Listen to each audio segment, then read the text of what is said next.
with my guys yesterday, Bo and Jimmy and all the rest of the guys up there that we were sitting with up top to watch it. And so now we start. Now we get started. I got to tell you, from the start, I was there when that thing started on, what was it, Monday or Tuesday, to the way they look yesterday is unbelievable.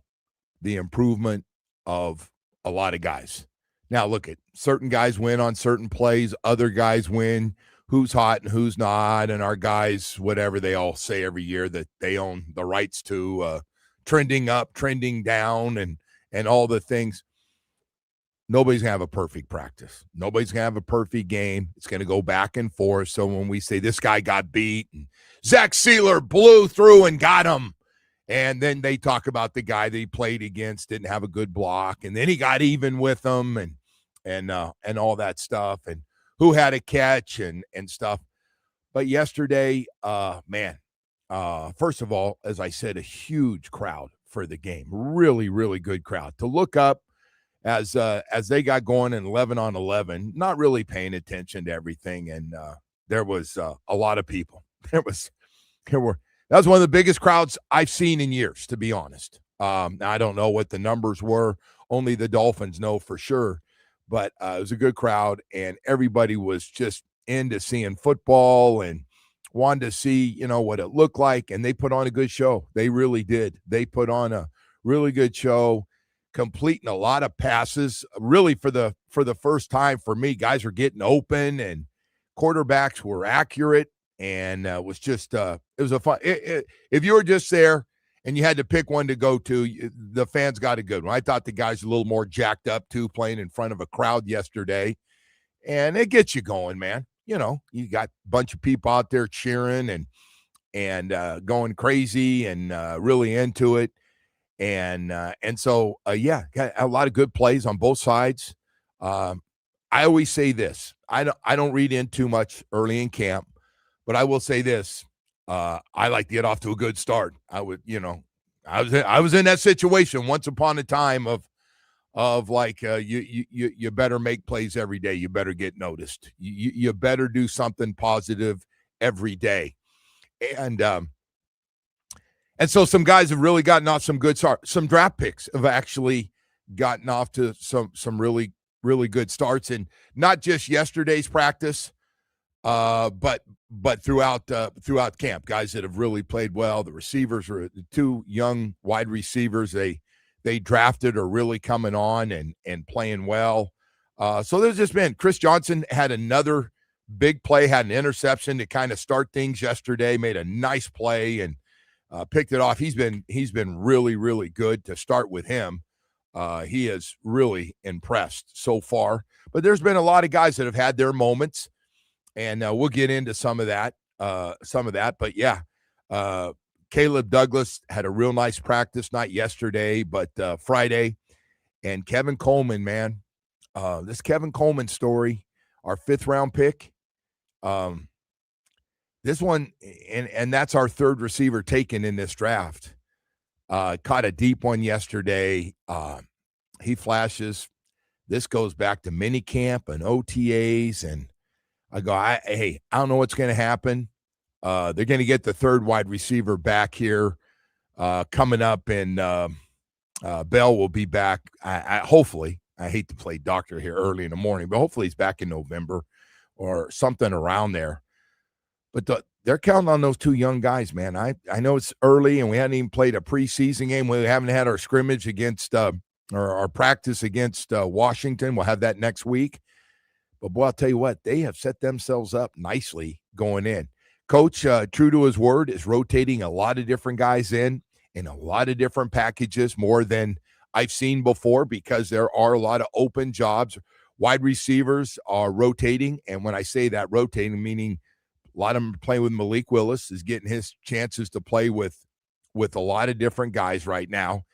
So, yeah, there's been a lot of stuff. But bottom line is they've just gotten a lot better in 4 or 5 days. And second of all, for not having pads on till today, trying to think, that's about as much as you can get out of somebody with that much 11 on 11, as hard as they're playing without pads on, just their helmet, they are pushing each other around, and again, they're not tackling, although there is going to be apparently some tackling going on with the pads and certain drills that they're going to be doing. The coach believes you got to tackle a little bit. That's going to be an interesting one. I'm sure it's going to be, hey, let's tackle high when you can on these situations.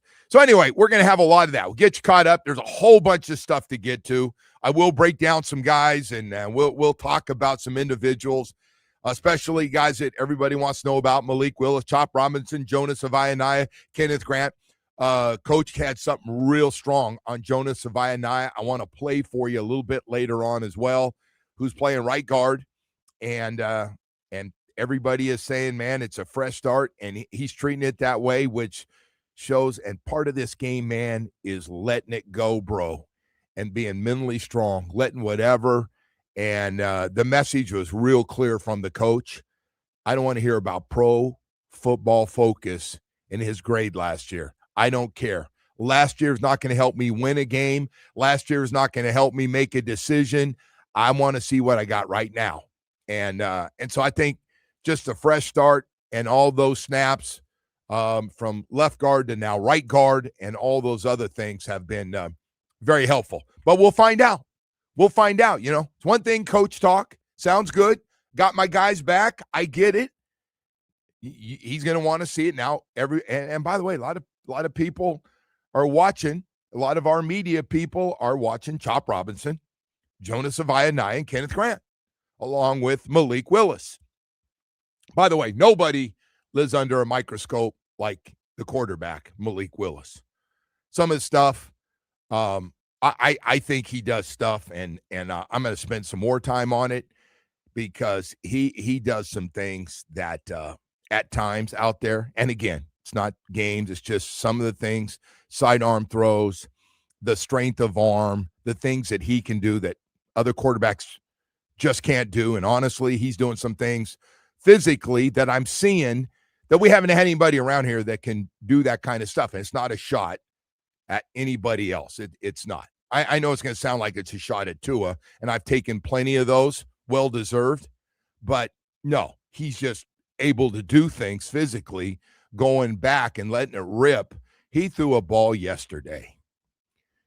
He threw a ball, I don't know, 30 yards on a deep crossing route. Looked like somewhere between a squaring and a post going across the middle. I think it was Tutu Atwell. Not only was he accurate yesterday, but it came out and it was impressive. Now listen, I'm 20, 25, 30 yards down the field. I like the fact that ball gets there quickly where I have room to protect myself, number one, from in tight window throws. And second of all, he hit him in stride. And I don't know if he scores, but it was going to be a long play, big long play. So that and he just, again, and Quinn Ewers had some nice throws yesterday, nice touch throws. But the other guy just, the play's never dead, man. He buys extra time. He gets outside the pocket. And, these receivers are going to learn, hey, we got a guy. You can go left, you can go right, wherever they tell us when the play's broken down and the quarterback goes outside the pocket. All of a sudden you break your route and you freelance to an open area. We're going to have some of those. We're going to have some of those because we haven't seen him run very much. But, my God, physically, there's a reason they brought the guy. I know I said it last week and again. Hey, real quickly on the Marlins, 2-0 win over the Mets. Sandy Alcantara has been fantastic, 12-6 on the season. And, man, it just seems like he is just lights out.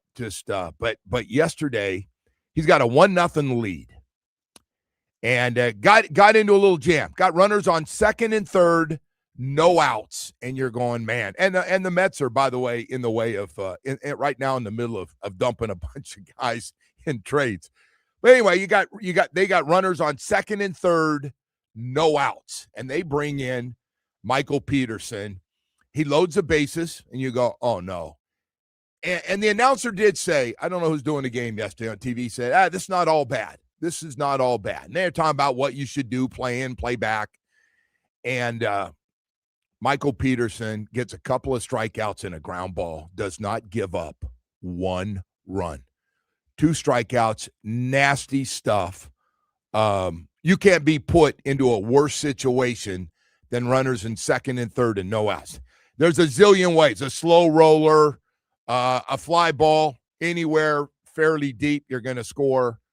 And he gets 2 strikeouts and then follows it up with a weak ground ball to second base to get the third out. And they get the shutout. They've won 6 of 7.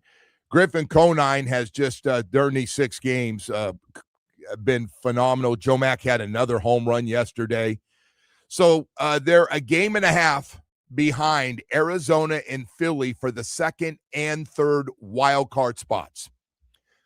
So the Dodgers already are the talk of baseball. They go out and get one of the best pitchers in baseball, which, by the way, they called it. The pig team went out and got another arm. That they're going to have trouble trying to figure out with all these guys coming back from injury. Glasnow and Blake Snell, who are going to be coming back. Hey, you might have to be in the bullpen, okay? Ohtani going, I want to pitch again. My ERA is the lowest in baseball. And so they have I don't know how anybody's going to beat them. I read a story. They're going to be the reason baseball shuts down for a year. No. They don't want to hear that. And, of course, baseball players around the league are going, no, that's not the reason. Could you imagine a year-long lockout in that sport, the damage that would do? I think now. I hope they know what the situation is. But I want to get into this because we're at the trade deadline, game and a half behind. Jamie, you live this every day with your Marlins podcast. We're going to move. We're going to make a move. And again, is it worth making a move? Because Milwaukee, by the way, is also really good. And they're now, I think, in a situation they have to make some moves today. And the Dodgers are just sitting up there at a different level known to mankind with guys coming back, with a bunch of arms on their way back. Yeah, do they try something? Do you go with what you have with Max is on his way back here from this neck thing? I guess he should be coming back soon. I don't see the Marlins really making a big move either way. I think they're just going to kind of roll with the guys they got and try to make a run at this thing with the core of guys they have. They're not going to be big buyers. They shouldn't be big sellers. I would agree. And they got Atlanta for 3 games, who's also, 20 games over, around 20 games over 500 and having a really good year. But, man, with this other thing yesterday, the guy was pitching. The guy's actually on the mound, and the guys in the dugout already know he's been traded. They're talking about it. And they didn't take him out. Like you would think, like, hey, bro, we got to take you out, man. We don't want you, like, the next pitch blowing out your arm. We don't get anything. We don't get those prospects from the Dodgers. And I don't know how many innings he ended. I didn't even see what innings, but it came off, and he's at home, and they're cheering for him. It was the craziest-ass thing I've ever seen. I go, usually, like, the guy's getting ready to pitch, like, they know they're going to trade him. They just go, hey, we're not going to pitch you. And it was like he got to do the goodbye farewell. All right, this is what you're going to be missing because he was really friggin' good. Yeah, like the Mets did that. Like they didn't start Freddie Peralta on Friday because they knew they were going to trade him. But I guess the Tigers were cool with trotting him out there one more time. But Dodgers might have the best rotation ever created. Yeah, like, I think we said that last year, though, too. I mean, Yamamoto, Blake Snell, Glasnow, Ohtani, and now you add Skubal to that mix, too. It doesn't get much better than that. You have basically 5 all-stars as a rotation. Yeah, how about that one? You better that's crazy. I don't know how you beat that. I mean, listen, they were just as good last year, and Toronto took them to the brink in Game 7, but they did. They just leveled up again. Yeah, no. Hey, we got to go to break here, man. Got a lot more stuff to get to. By the way, Florida High School Athletic Association making some big changes in football. And we're going to have Larry Bluestein. We got some great news. University of Miami gets another 5-star. Woody, we were out there when he was out there, and they said, hey, man, we got to get this kid in our backyard. And I go, what? Who's this guy? Oh, he's really good. We're going to tell you about that because we were out there, man. And, wow, big get as that 28 class just gets better and better. You talk about impact guys from home, staying home. Great news for the University of Miami. We'll have all that for you coming up. But first, I want to take a second this morning to tell you about your South Florida Chevy dealers. You got to check out this incredible Chevy lineup of trucks, man. You really do. I know I've been beating it up, and I should be talking about my Tahoe. And the lady goes, please stop talking about the Tahoe so much. I go, hey, man, the Tahoe's special. It's got a lot of room. My family's enjoying it. It's perfect for me, and it's got a lot of space for a big guy. But I got to tell you, man, when it comes back to those trucks, the Chevy Colorado, the custom to the ZR2, you just can't go wrong. It's just such a solid truck. And then over to the Chevy Silverado, our big boys, from the custom Trail Boss to the Silverado EV, 10 models and 4 powerful engine choices. Silverado delivers an impressive balance of strength, dependability, and efficiency. Man, we got something perfect for you, from the Chevy Silverado HD to from the powerful LTZ with the premium style and substance to match, or just go to the biggest guy. If you need a big truck, that Chevy Silverado HD High Country's got everything. Hey, whether it's a full-time working truck, still needs a family truck to get everybody around during the week, including all the sports, picking up all the kids, to having a little fun when you got some time off and go do a little fishing, need that boat behind that truck. We got something for you, South Florida. Listen, you're looking for a new truck. We make some serious, powerful trucks perfect for your lifestyle. Visit your local South Florida Chevy dealers today.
music's biggest stars, including Lee Brice, Kane Brown, Brantley Gilbert, and more at Hard Rock Live at Seminole Hard Rock Hotel and Casino in Hollywood, Florida on Thursday, November the 12th. Tickets go on sale this Friday.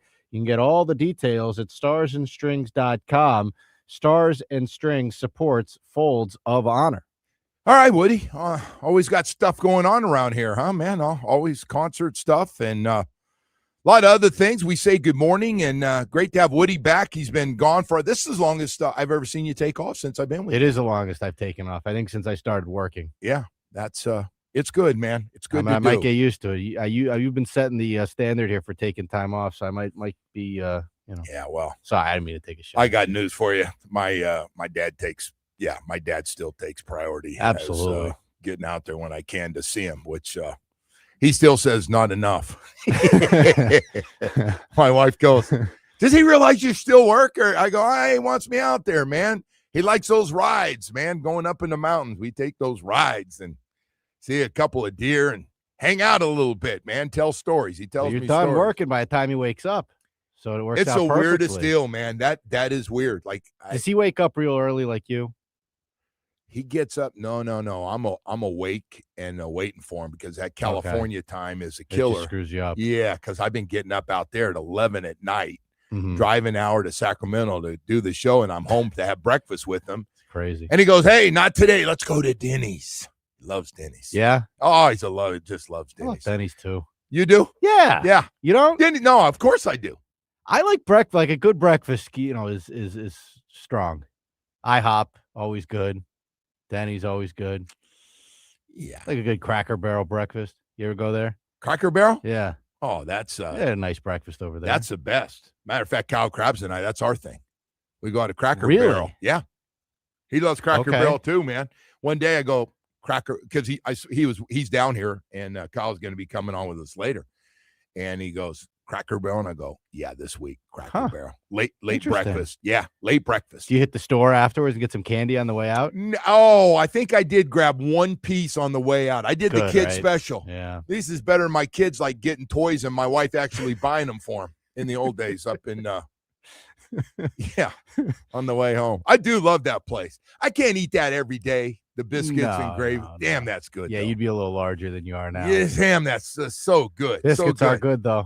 Oh, I love a good biscuit. All right, now listen, man. A couple days ago, we get this news, and the Canes been waiting on this. And sometimes we have a handful of special guys in this town in football right now. We've got a few big-time 5-star players.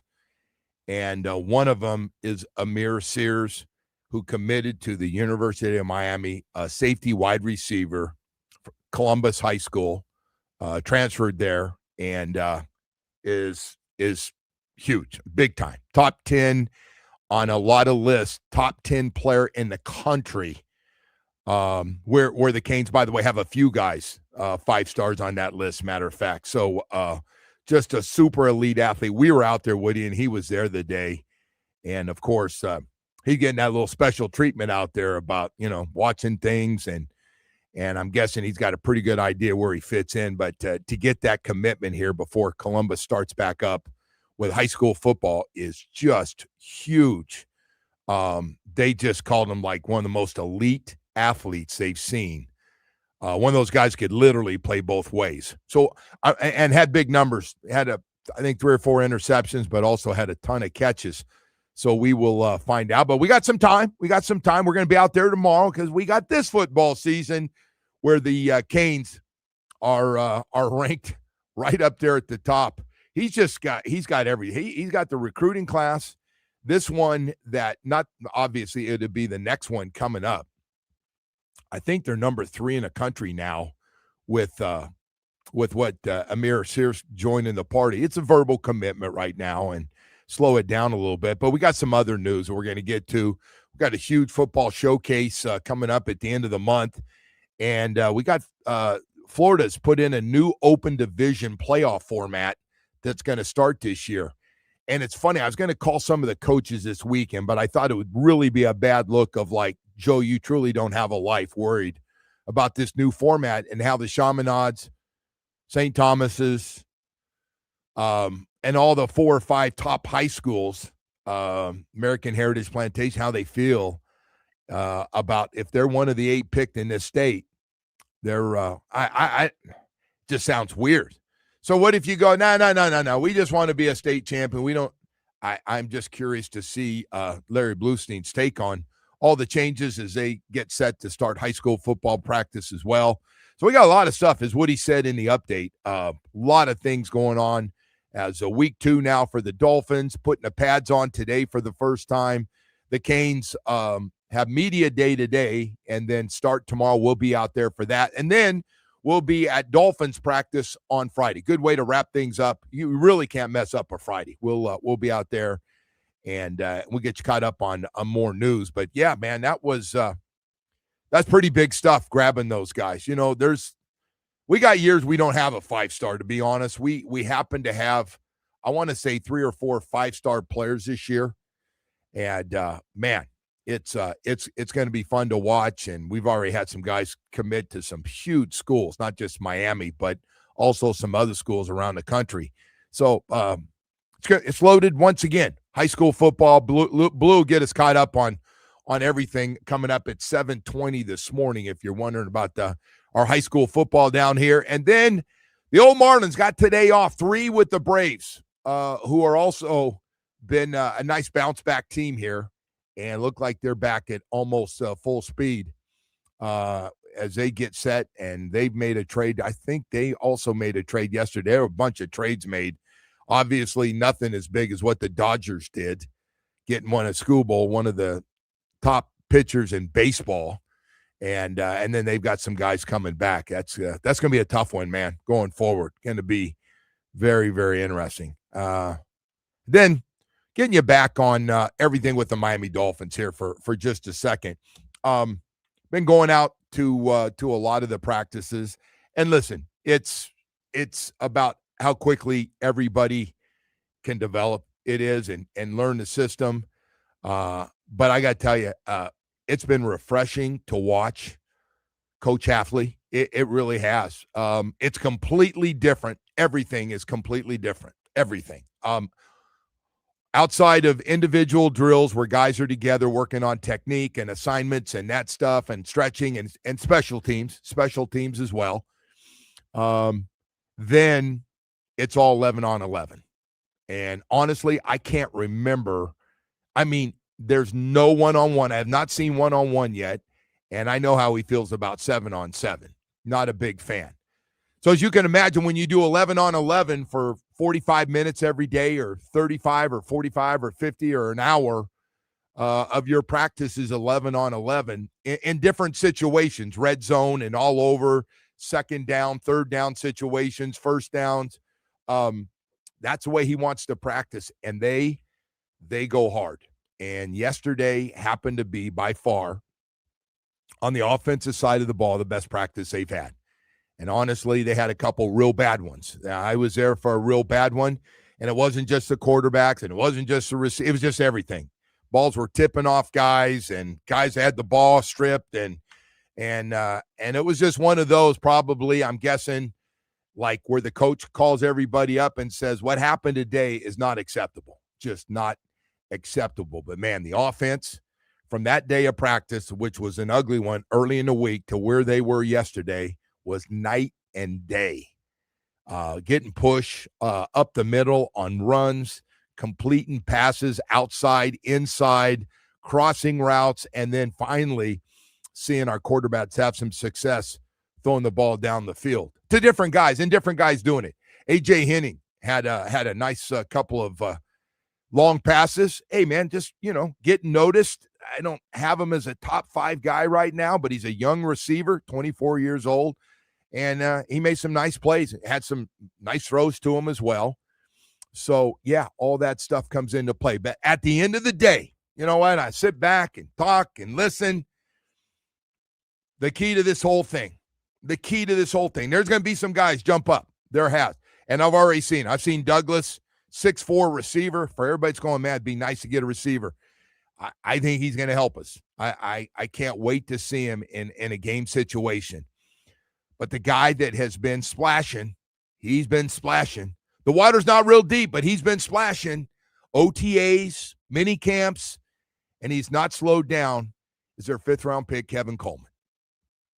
Kevin Coleman, for people, I see people already texting in, I told you, Joe, I told you. And, well, and whatever you told me or said, if you're believing in him, he looks really, really good. Now, they got some veteran guys that have done a nice job, but those 2 rookies look like they're going to get some playing time. And it's early, and I don't want to get carried away, but it sure looks like it's trending the right way. And by the way, defensively, you look at the lineup when they line up and you see all the different packages, and he's going to have a lot of different down and distance players doing different things, including this draft class of defensive players. He's got them all over the place, and so everybody's rotating in. There's no you run with the 2s and you run with the 3s. It's been a lot of that stuff.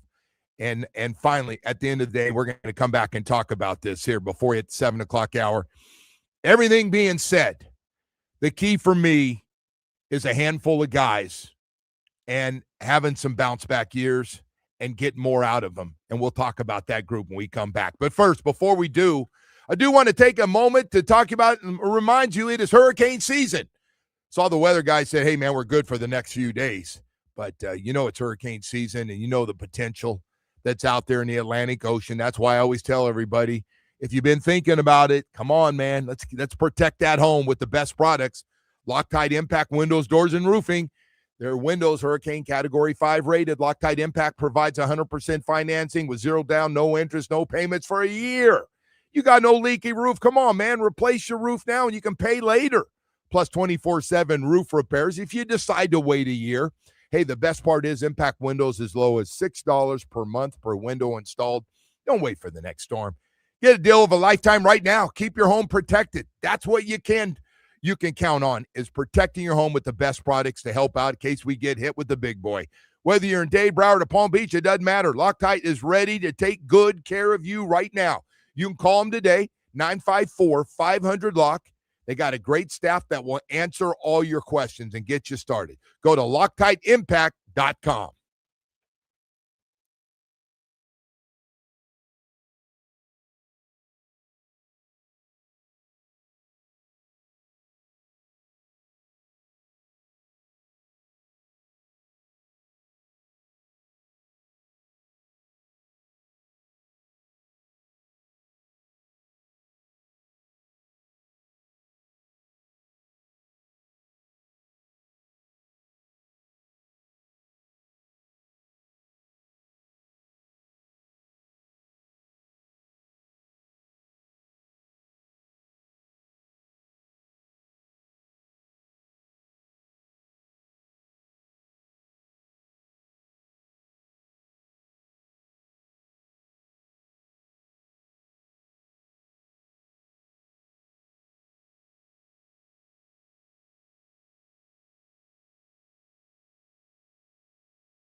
Roofing and Contracting.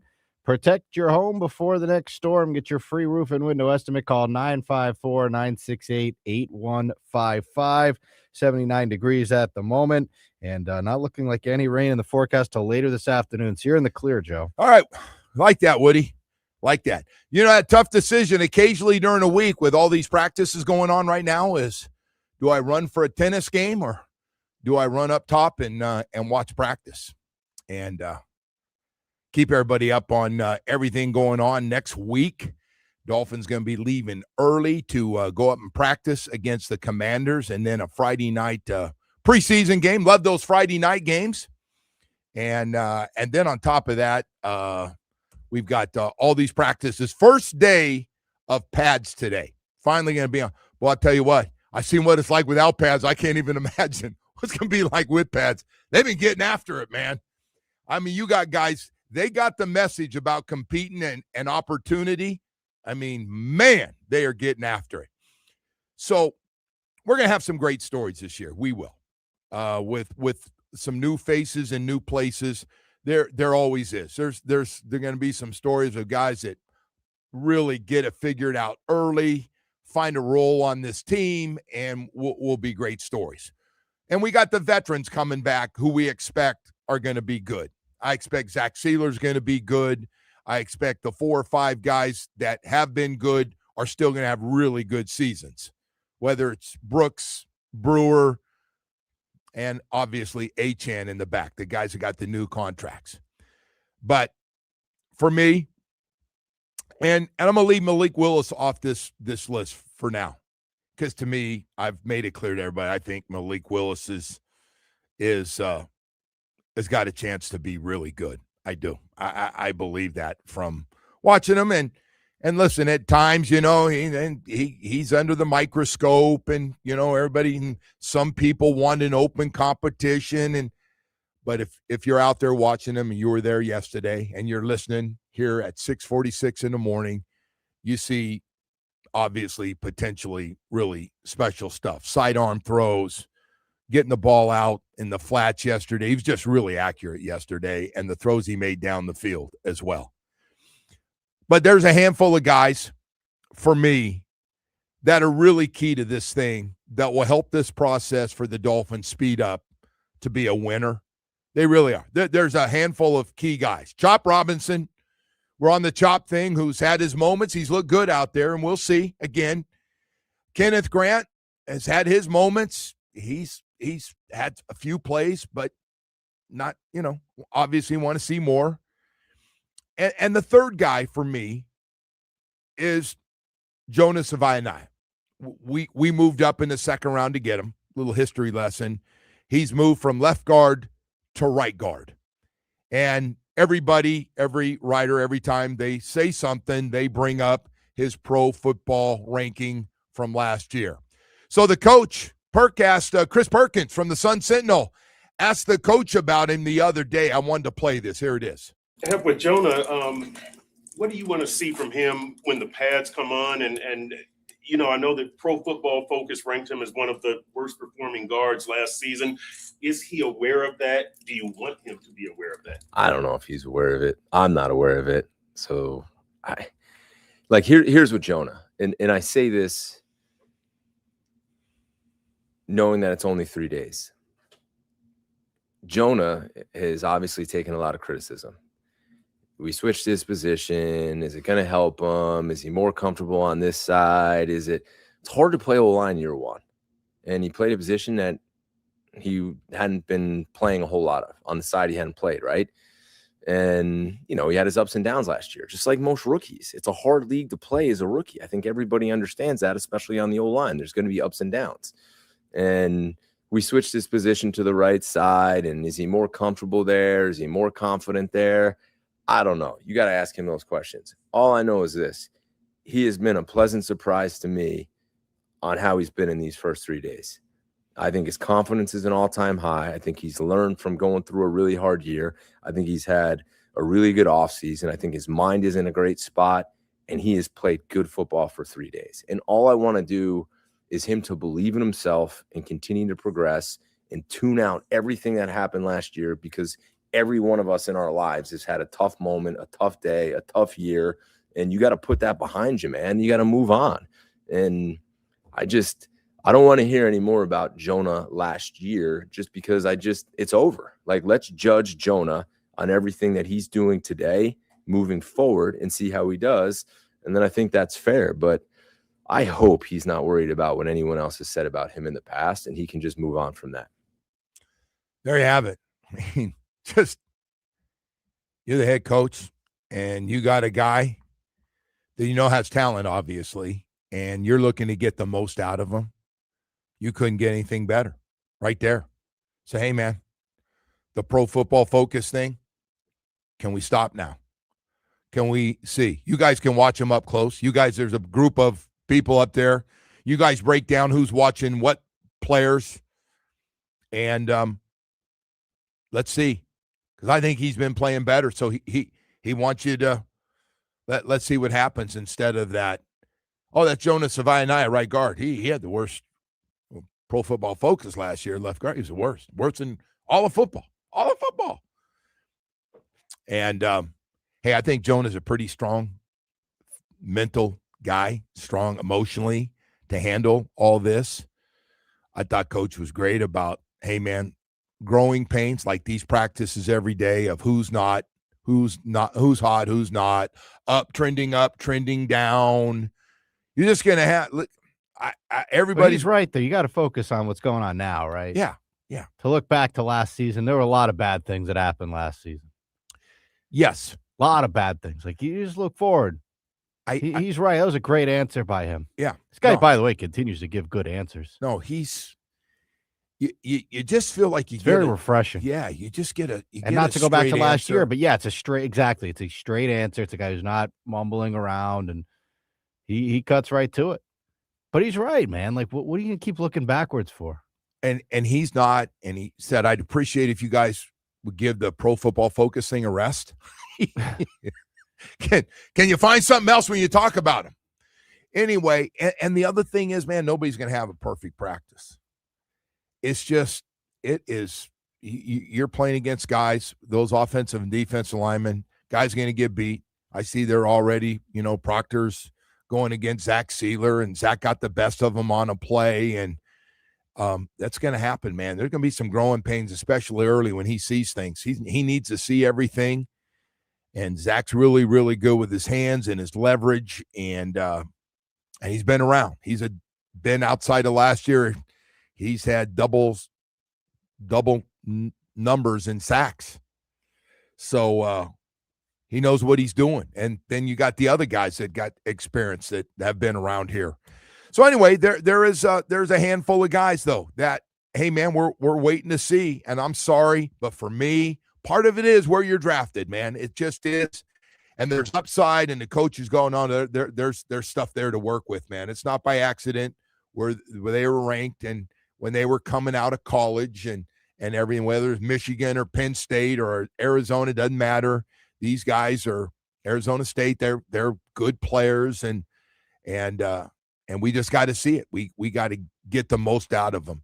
The question is, how quickly, compared to last year's draft class, have played a lot of football. All 8 of those guys played a lot of football. Never seen anything like it. Never seen every draft pick. Hell, our last pick in the draft plate started 3 games at the end of the year. Quinn Ewers. So now, how quickly can this class develop? For me, just how quickly. And again, they're not going to play their best football in their rookie season. They're going to get better as they get more confidence. They learn the game. They're going to be in this scheme for a few years now because it looks like things are going to be stable with the coach and the front office. So, they're going to have a chance to grow in the same system. They're learning right now. It's going to be around, which is huge. So I just, again, there are some guys off to a great start. And we're going to come back in 7 o'clock hour, and I'm going to tell you who's off to a great start. And I'd much rather be off to a great start than out there dropping balls and whiffing and looking lost, and everybody's watching you get beat up and not making any plays, and nobody's talking about you, and having a coach say he's got to pick it up. Anyway, we'll come back. We got a lot more stuff to get to here this morning. And before we do that, I want to take a second and talk to you something that's very, very important besides football. And that's your air conditioning unit. How you doing this summer? Man, it is hot. It's muggy. My kids, I got my daughters at the house. My daughter's home, and she runs that air conditioning. I don't know if you have this problem. I came home. My house was freezing. I was like, what are we doing here, man? What are we doing? How long do you think we can run this air conditioning at this temperature before it's going to break down? That's what I'm thinking. Well, it's nice to have chill zone air conditioning. That's what I want to bring up here. Hey, man, you're going to sooner or later have to call an air conditioning company, and there's a lot of them out there. And sometimes one of the biggest frustrations, it's been called a dirty business it has been. And one of the reasons is not being on time. Oh, we got tied up on this job. Well, could somebody call me and let me know you can be 8 hours late? Or how about this one? You need a new air conditioning unit. Are you sure? I haven't had it that long. Another company comes out and goes, no, you just need this one thing fixed. You're like, oh, my God. You want people to have knowledge coming out to repair your air conditioning unit, give you straight talk, and deal with somebody at the top that knows what the hell they're doing. That's why I wanted to tell you about Chill Zone Air Conditioning. Oh, President Melissa Day Verona.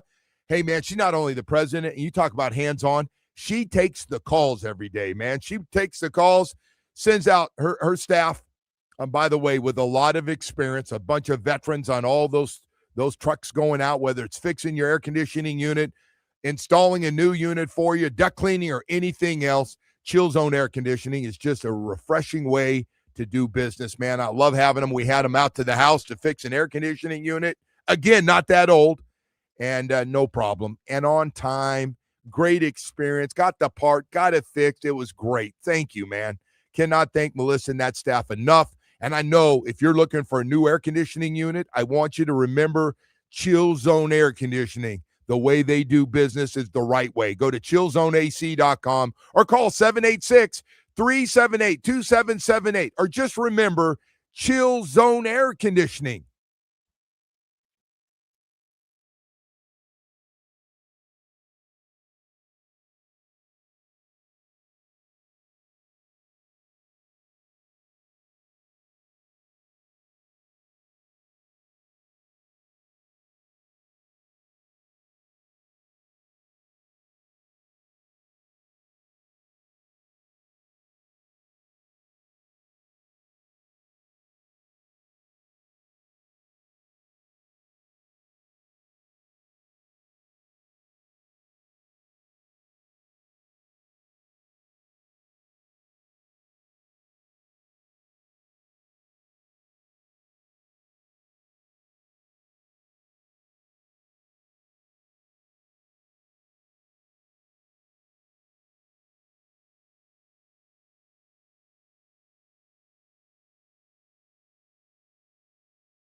This update is brought to you by Doral Kia in Miami to Domino's.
to be the guys early on. And I'm not saying other guys haven't had their moments. They have.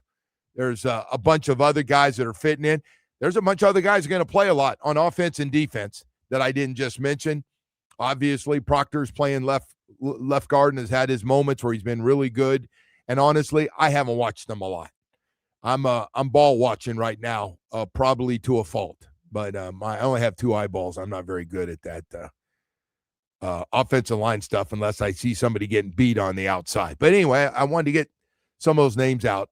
Great start for the 2 wide receivers and cornerback in the first round.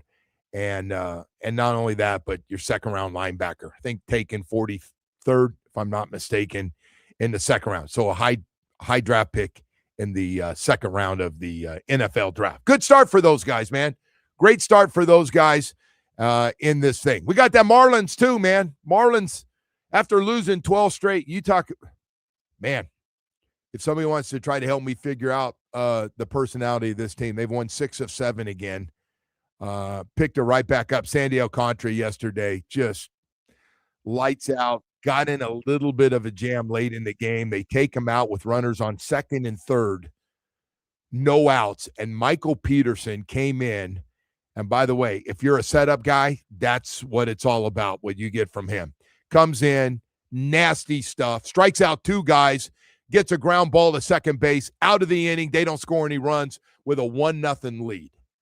That's as good of relief pitching as I've seen. I was like, hey, Jamie, where the hell Michael Peterson come from, man? This guy, that was nasty. Came in the worst situation in New York, and they find a way, take 3 or 4 in that series. Got 3 with Atlanta, the day off in Atlanta, and then they have a 3-game series before coming back home to face the Angels and the Pirates. We'll be telling you about some promotions coming up, by the way, if you want to get out to those games. They're in great shape, man. They're not in bad shape again after losing 12, man. God only knows. They got some help because some other teams are struggling the same time. It's all right in front of them, Joe. I mean, they get the Braves, and then the Pirates are coming to town. They get the Nationals coming up here soon, too. The Diamondbacks, like all these teams right in the mix in the wild card push are on their schedule. So they kind of control their own destiny here. If they can get hot, they can make a run at this thing. The question is, the trade deadline is today at 6 p.m. Eastern time. I know Craig Mish has already come out. I think he got it from the owner that he's not doing anything. Is there anything you add this team without putting a dent? I get it. You got a bunch of young guys you like. The Otto Lopez thing is stupid. Like, you can't give away Otto Lopez. You can't trade him. You can't. You got Otto and X on team control through at least 2029. You don't touch those. No reason to move either one of those guys. And I don't want to hear about, because you know who's getting rid. Arise going to get traded like every year he gets traded and leads the league in like hitting and everybody because he can't hit for power. Do not do that to our second baseman and shortstop. And I'm not an analytics guy. Hell, I can't even spell analytics. Do me a favor. Please don't touch those guys. You keep the core. You keep that starting rotation of Max Meyer, Sandy Alcantara, Yuri Perez, and you got a little nucleus here to build around. Yeah. Well, I'll tell you what, if you can get those 3 back, if Max comes back and looks anything like he did, what's he got, some kind of neck something? He's probably not going to be back until at least September because they said it's going to be at least a couple weeks until he starts throwing, and then they got to work him back in. Yeah. So you're not going to throw him back in. It's probably going to be at least early September until Meyer comes back. Man, so they got to hold down the fort until he gets back. Oh, Max, what a teaser going to the All-Star, huh? Going to the All-Star break, can't play in the game because this happens, and just having a great start to a season. And I got to tell you, Sandy Alcantara has just been, once again, Sandy, thank you. Sandy's been great. I mean, going so deep into games, keeping the Marlins in it. Another 6 shutout innings yesterday. Yeah, he is. He got beat up in a couple of games early, but boy, I tell you what, a June. Had a great June. I think he had 6 wins in June, and then July has really had some great outings as well. Another thing, man, Griffin Conine. You know, I know yesterday he knew much, but Griffin Conine, what's he got, 10 or 11 home runs now, and hasn't played in that many games. Joe Mack, catcher. We got our catcher. Got our catch. We had a bunch of guys back there, and some could hit and couldn't field and couldn't throw anybody out. And now you get Joe Mack, and he throws dudes out, and he can hit. Big home run yesterday. And Joe Mack, he's got a little. He got a little. I call him Marcy. Marcy's got that. Like little confidence in him. Yeah, like Marcy, you're hitting 197, bro. Hey, I'm hitting 297 in my mind. I'm good. I'm fine. And he hadn't lost his confidence, because if he did, and he let it affect everything else he's doing in center field, his ass wouldn't be playing. He's playing good in center field. He is. Makes some nice catches out there. He does. He's been good. You're right. So anyway, we'll see what happens, but not expecting anything. I guess the owner's not going to change his mind now after Greg Mish came out and said, this is it. We're going with this group. So we'll see. But, boy, it will be a busy, busy day if you're still following baseball. There's already been a whole bunch of minor deals made. I shouldn't say that. Teams have improved their bullpen. Some teams have added a power bat. One of the best pitchers in baseball got traded to the Dodgers. Want to tell people about some of the things going on at the ballpark here coming up, Joe? What do you got, man? I like that. Well, they're back in town here on Friday, and we got the $5 Bud Happy Hour. Oh, good. Before the first pitch there. Post-game fireworks. That's also Pokemon Go night, so you can get that. What night is that again? That's Friday. It's coming up this Friday, August August the 7th. The Angels are in town. Then on Saturday, we got the Colombian Heritage Celebration. We got Pizza Saturdays, and we got Beer Fest. These are all things we like. And then on Sunday, a free kids lunchbox presented by Pringles for the first 5,000 kids. You got the 4 for $44 going on there as well. Then on Tuesday, Pittsburgh comes to town. We got the 2 for $25 deal going on Tuesday. Damn, Woody. They got something every day. They do. Salute and serve on Tuesday as well. 4 for $44 on Wednesday. And then for you, Joe, Senior Day coming up on Thursday. Is that August free the tickets? 13th. Freebies for two complimentary tickets for those 65 and older. Whew. I made it. And then on Friday, we got Harry My wife Potter hasn't Day. made it yet, though. No, good. Well, you could take her. She could be your +1. I know. Harry Potter Day is on Friday, August the 21st. So get your tickets to that. They got the Harry Potter hats. That stuff's very popular. The Harry Potter thing. They got, not for me, but very popular. The Pringles lunchbox, man. That stood out. Well, kids are going back to school. That's right. On Monday. So good stuff, man. Yeah. I'll tell you what, that's a playoff team, that marketing department. They are playoff ready. They are definitely got their act together, don't they? Anyway, hey, listen, we got more stuff coming up here. Larry Bluestein is going to join us. We got all kinds of stuff. I got to find out, what the hell do we do, man? Out of nowhere, we start this new division with our top teams in the state, including which could affect 3 or 4 teams right here in South Florida. We'll have that with our high school football insider, Larry Bluestein, when we come back.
Joe, it is time to head out to the Toyota of Hollywood hotline. Shop over 2,000 Toyotas on sale, one location. Toyota of Hollywood on 441 between Hollywood and Sheridan. ToyotaofHollywood.com.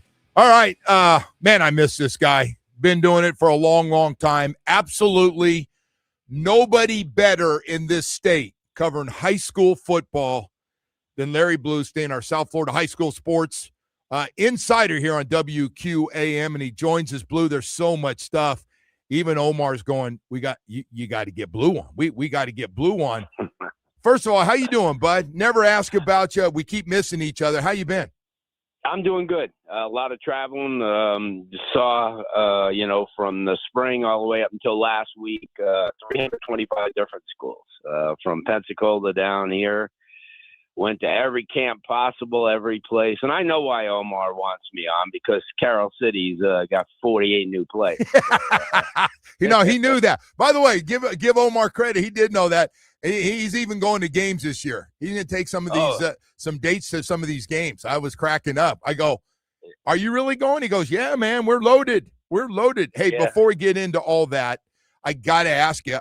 I didn't know. I literally had somebody tell me at practice that Florida high school football is going to now open a division playoff format starting this year. Can you tell me how this is going to work? Is it the top 8 teams in the state? Yeah. Since they use Max Preps, which is a source for rankings and such, I'm not a big advocate, because I think when you take the human element out of it and start adding computers, sometimes it doesn't, bode very well for some teams, but that's what they're doing. Strength of schedule, the teams, wins and losses. I mean, you could be 7-3, but those 3 losses have to be 2 elite teams, right.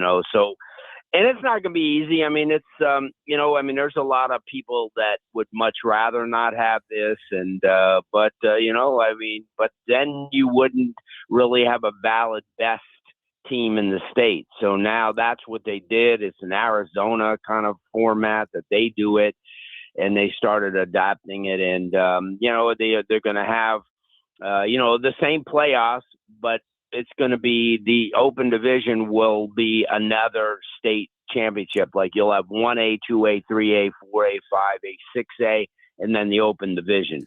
So you'll have the same 7 classes, but the open division will be, like I said, wow. It'll reward the elite teams, such as St. Thomas. IMG doesn't play in it. I wish they would, because, they're, we rank them, we rank their players and such. And even though they're not, 90% of that team isn't from Florida, they're still being ranked with the players. But this is the year where you would say to yourself, hey, listen, St. Thomas is loaded. Okay, so they could play with IMG this year. They really could. So they're that good, St. Thomas. Yeah. I think they're top 1, 2 in the nation. I mean, they're stacked. I mean, I don't even have to tell you. I mean, and it's one of those things every year.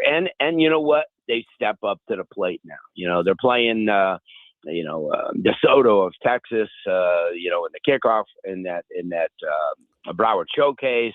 They're playing Cardinal Mooney, one of the top teams in the state. They're playing Columbus again for the 3rd straight year. So they're running from nobody. And then, it's tough to have it's so Blue loaded schedule. So the thing I don't understand, so Chaminade wins the state, or American Heritage been winning the state, or St. Thomas. So now if they have too good a year, they're not going to be eligible to win in their classification. Is that correct? They're going to only be – wow. Right. So I'm guessing some of them weren't real gun-ho about this, correct? You're probably as right as you could be. Yeah. But they won't go on, record because of the fact that they don't want to be perceived as, oh, look at them. Now that there's competition, they're running away from it. But, there's a lot of validity. A lot of people say, if it's not broken, why fix it? And it's not being old school, Joe. It's just being, I like the format. I like when, especially this year, because they eliminated what they call rural. and they added some of those rural schools to 1A, which makes 1A, even though the Chaminade and Cardinal Newman are no longer 1A, you still strengthen it with teams like Madison County and Hawthorne, who have been perennial, powers, and then obviously down here, True North, and so there's pluses and minuses, just like anything, but I'm anxious to see how it plays out in year one, and then what they're going to do this year is they're going to have the semifinal played up at the Villages up in north Orlando. Yeah. So let's take Vero Beach or DeLand and St. Thomas and move them 300 miles away. But nevertheless. So how bad's the complaining behind the scenes of this thing? I figured. I didn't call anybody. I didn't call Mike or any of the guys, any of the schools. I stayed around. I'm thinking, oh boy. So you got to help me out now, because that's going to lead me into help me out. What's it look like? You talked about Carroll City getting all the just absolutely loaded up. Did I see they got Chaminade's assistant coach from Chaminade? Is that what I saw? Yeah, he was an offensive coordinator. Now he's the head coach, and obviously, a lot of kids went with him. Oh, but let's not feel sorry for Chaminade, because behind the scenes, Damian Jones has been there 10 straight years. So that's kind of a calling card. That's kind of a calling card.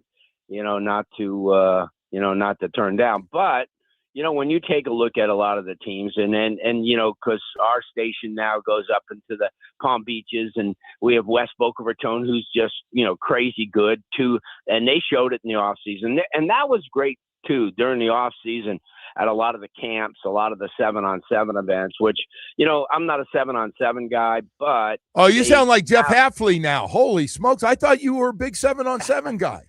Yeah, well, I only go because everyone else goes. So, but because I see the teams, you see them in spring, you see them during, and I go to a lot of those what they call padded camps, where during the summer they're kicking each other's butts. Right. And and you get that's true measure of football, like you would say, and you're a guy from the three practices a day era. Which come on, not by choice, by the way, just who I got drafted by. Yeah, but it's been really interesting this offseason. A lot of great talent too throughout the state. Can you give me the top teams here in South Florida before we maybe a couple around the state? But what's it look like from who's loaded up through the transfers to who's got all the players returned? And if you would, can you give me your top 5 or top 10? Or is it too early? Yeah, I got you top 10. I think St. Thomas starts at 1, Chaminade again at number 2. I think West Boca Raton has earned the right to be in that top echelon. I think Miami Central, American Heritage Plantation. We'll put Carroll City in there. Only at the beginning. Let's see how they do. They got a tough schedule, and if they, emerge, then they emerge. We had the media day over the weekend, and that was one of the questions. I got an opportunity to talk to all the teams, and that was one of the questions I was posing to Carroll City. You got talent, you got all these guys that come from everybody else, but they're individual guys with their own philosophies, and let's see how they have a chemistry together, and if they do, they're going to be really, really good. I put them in. Christopher Columbus is back. Are they really? He's done a great job. They added Jude Joseph to the staff from Miami Central, which is really, really good. Good move. I like him. Yeah, good move. Yeah. Very good. And then one of the teams that I'm not sleeping on at all is Miami Palmetto. They got better than last year, and they came within an overtime point of going to state. So I think they're going to be really good. Cardinal Newman, Jack always does a great job. Love Jack Daniels. Acquired a lot of talent in the offseason, a couple of players to be named later type stuff. You know how that is. And then MacArthur. MacArthur loaded again? Yeah, they are. They're very strong. Probably has one of the best defensive secondaries. Two of the kids are going to Miami. So I think that's a good look at some of the top 10. Statewide, how do they kind of stack up? I think IMG and St. Thomas are at top. Chaminade's right there. Central, West Boca. Cardinal Mooney, who St. Thomas will play in the kickoff classic for the second year. Yeah, they're really, really good. They're loaded. DeLand, Coach Darlington is loaded up. This is a team that's big. They run the wing T, so that means if you get 14 points down, you might as well look the next week because They'll take the air out of the ball. You'll get one possession per quarter. Orlando Jones, who comes down here next week to play Central in the Kickoff Classic, they're stacked. Don't forget about team up north, Gainesville Buchholz. I think this is a program that all they did was get stronger. Venice, and then Lakeland. I know Lakeland keeps asking for for St. Thomas again. When you've been outscored 84-6 in 2 years in the state championship, I don't know how you could be talking, but we'll throw them in there for the heck of it. Yeah, Lakeland. I got to tell you, those Lakeland St. Thomas games at Hard Rock Stadium were fantastic. Some of the greatest. Not anymore. High school. Not anymore. That was it for that. Hey, before this Amir Sears commits to I have heard raving about this kid for 2 years, and he makes a commitment. How good is he, and what position is his best position? I don't believe you play both ways. We saw it at Colorado. I don't know if we'll see it again. Yeah, it ain't happening. Not at this level. He'll play in the secondary. I think he's a better guy for the defensive secondary. And because Miami's so loaded at wide receiver, in the last cycle, they still have the freshman kids from last year, Milan Paris, and also the kid Wingo from St. Augustine, waiting in the wings because they still have all those other Joshua Moores. They're loaded at wide receiver. Secondary, they're getting there, but I think that Amir would be really, really good there.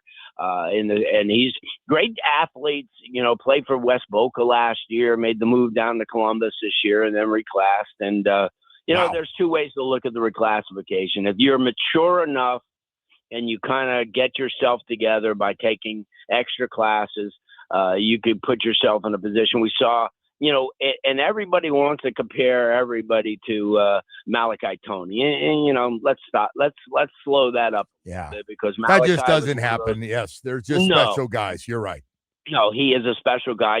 Obviously Miami has, Nick Lanier, who was in that same cycle, 2027. I think he's the number 2 player in the state. He's that good, huh? Wow. Oh, he's electric. And the last kid that I ever remember, Joe, that you could just look at and say, oh, he could be a 5-star. This on offense or 5-star was Duke Johnson, because Duke was a great 5-star type of running back. But if you wanted him to play cornerback, he could do it. Nick's the same way.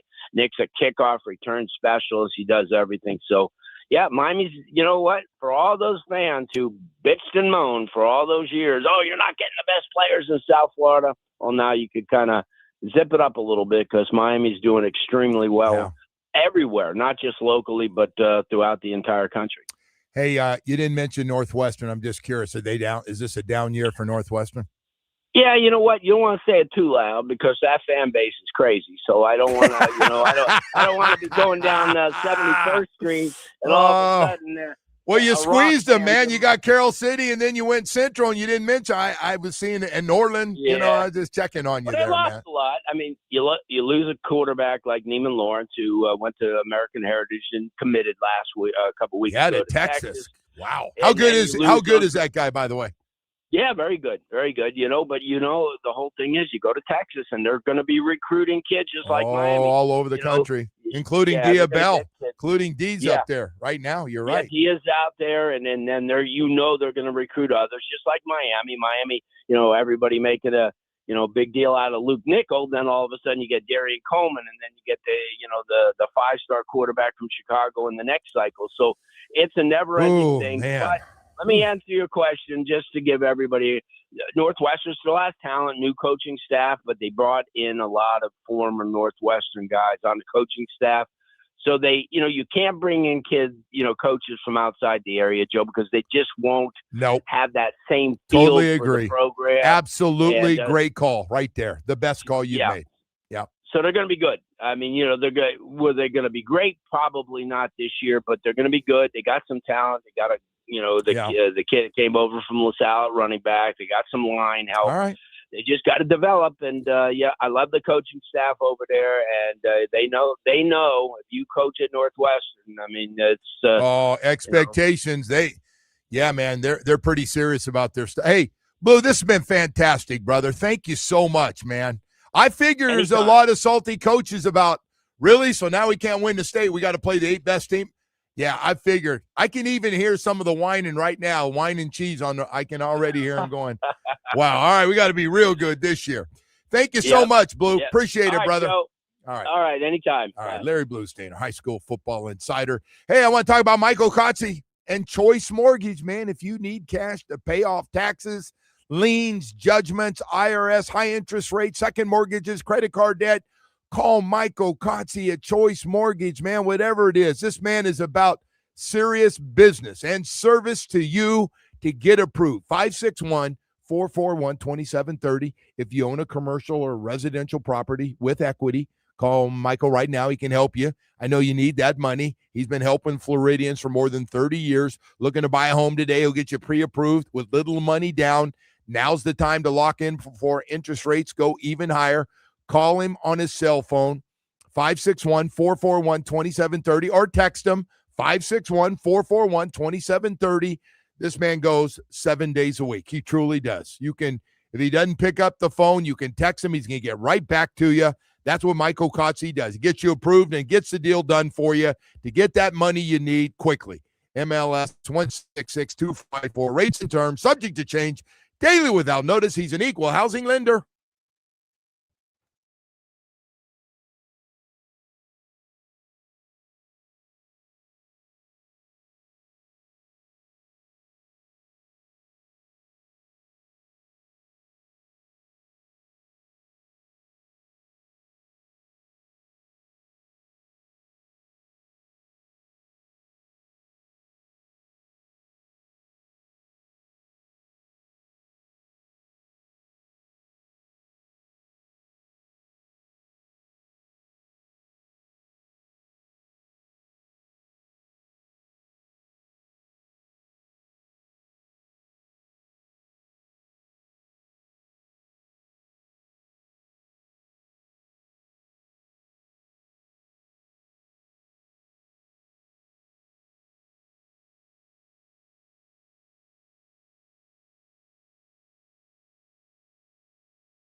It's time for Hollywood's headlines. Without further ado, here's Hollywood.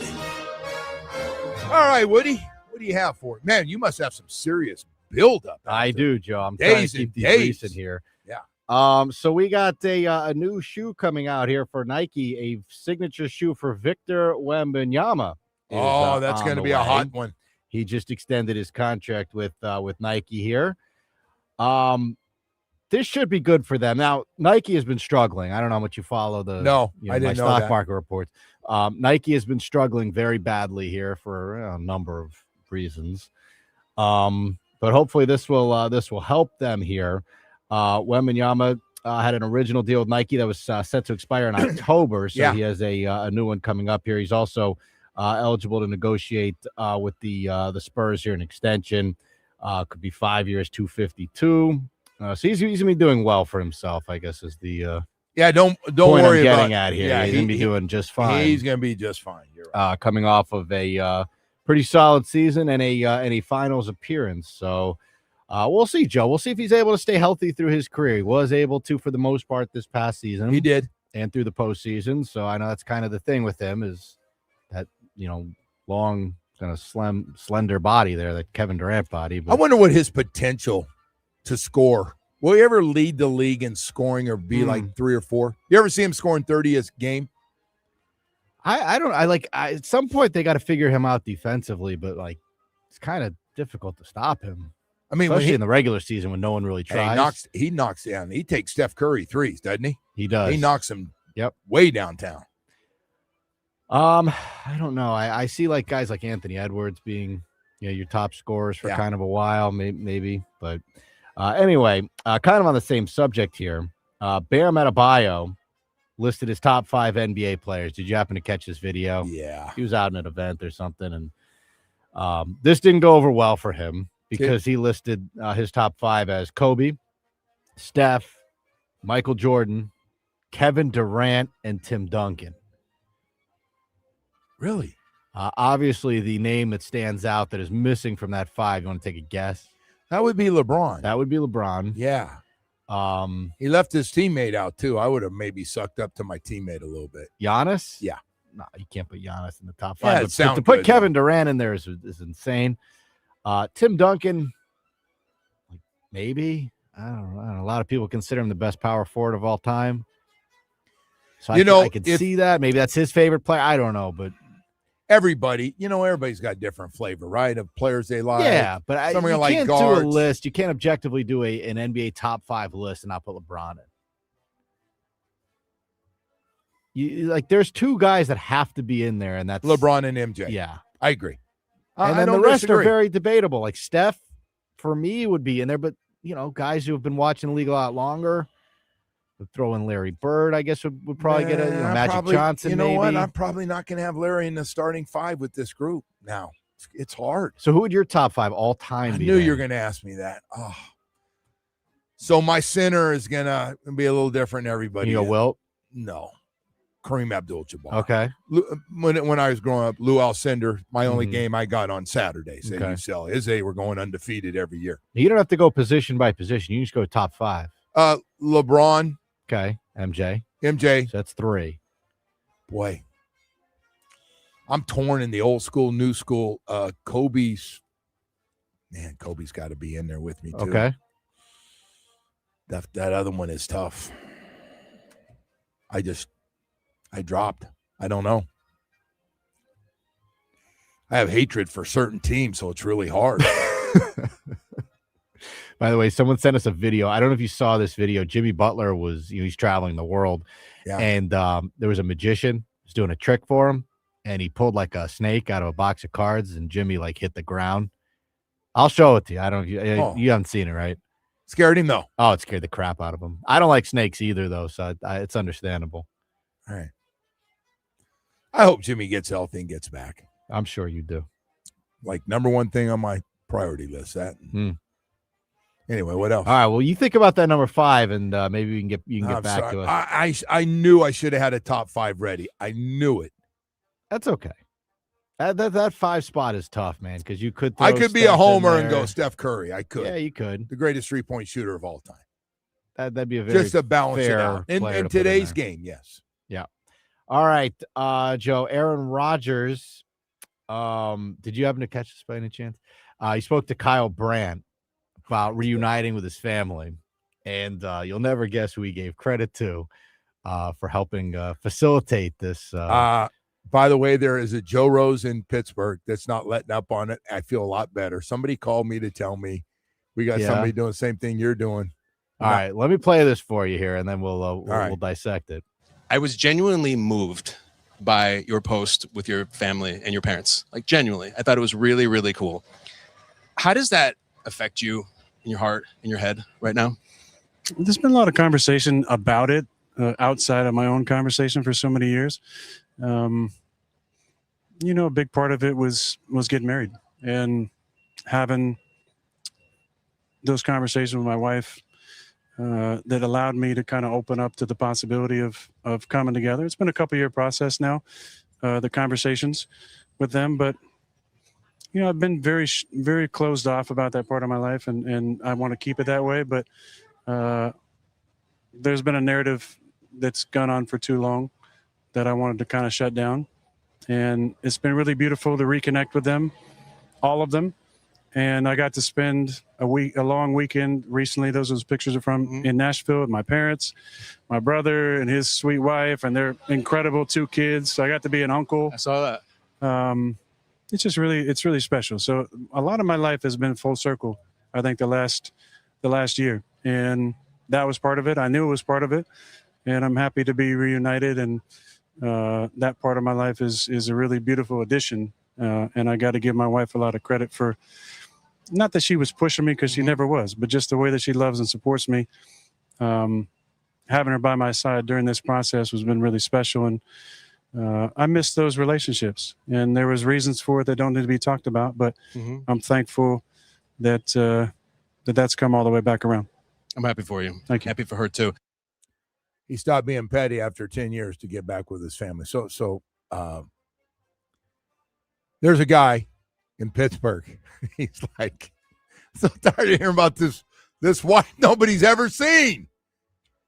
So I Googled Apparently, it. she didn't even make a trip to see the family out in while he was getting honored out in I got to think outside of Oroville, Pleasanton High School or something. Yeah, he got. I looked at. I Googled, has anyone seen Aaron Rodgers' wife? And they said nobody has. No players. No, like nobody. How is that possible? I don't know. And I know some private guys. I know some super private guys. We had a quarterback who was very private. And I've here. seen. Our last quarterback was very private. His wife surfaced. Yes. Once in a while. I saw her a lot because she had a box up by us. But yes. Is she going to go to the games? Like, is she going to sit in the box at the games? Is she not? Obviously not. I think everybody, so and I know everybody's leaving this alone, and people in the business that have to deal with them are being very careful about, like, it's just weird. Like, so somebody asked me in Marysville, we're up by, they're going, hey, Aaron Rodgers is up here. Everybody heard he got honored at a banquet. Obviously, he's going to get honored everywhere because he's going to be a Hall of Fame quarterback. And I go, anybody see the wife? And they're going, I guess nobody, she wanted him to go up there and do everything on her own. Like, you don't think you take your new wife? Like, it's just weird. Hey, your mom and dad would like to. I mean, I know you haven't seen them in 10 years, but kind of nice. They'd like to meet while we're meeting you and building our relationship back up. We sure would like to meet this girl that's made a difference and brought us all back together. Where is she? A lot of people saying it's Manti Te'o's old girlfriend. This is very strange. It is very a strange one. And but then Brandt at the end was like, I'm happy for you, and I'm happy for her. Yeah, but he's got to sit there with a straight face and listen to this lunatic. Like, look at, man, it's just weird. Like, even when you go on vacation somewhere and you're Aaron Rodgers and you got to go on vacation with your wife, even to get away, they're going to notice you in Hawaii in the middle of nowhere in Maui. Up on one side where it rains all the time, but it's beautiful. Like, somebody's going to be up there and goes, hey, man, that's Aaron Rodgers and his wife. Nobody's seen her. He's got a home in L.A., down on the beach. Nobody's seen her. You'd think she'd want to walk on the beach early one morning or late at night, holding hands with Aaron Rodgers. She just stays in the house. It's weird, man. It's quite weird. All right, I'm done. You're done? I had one more for you here. Go ahead. I don't know if Go we ahead. have time, but we have time, my man.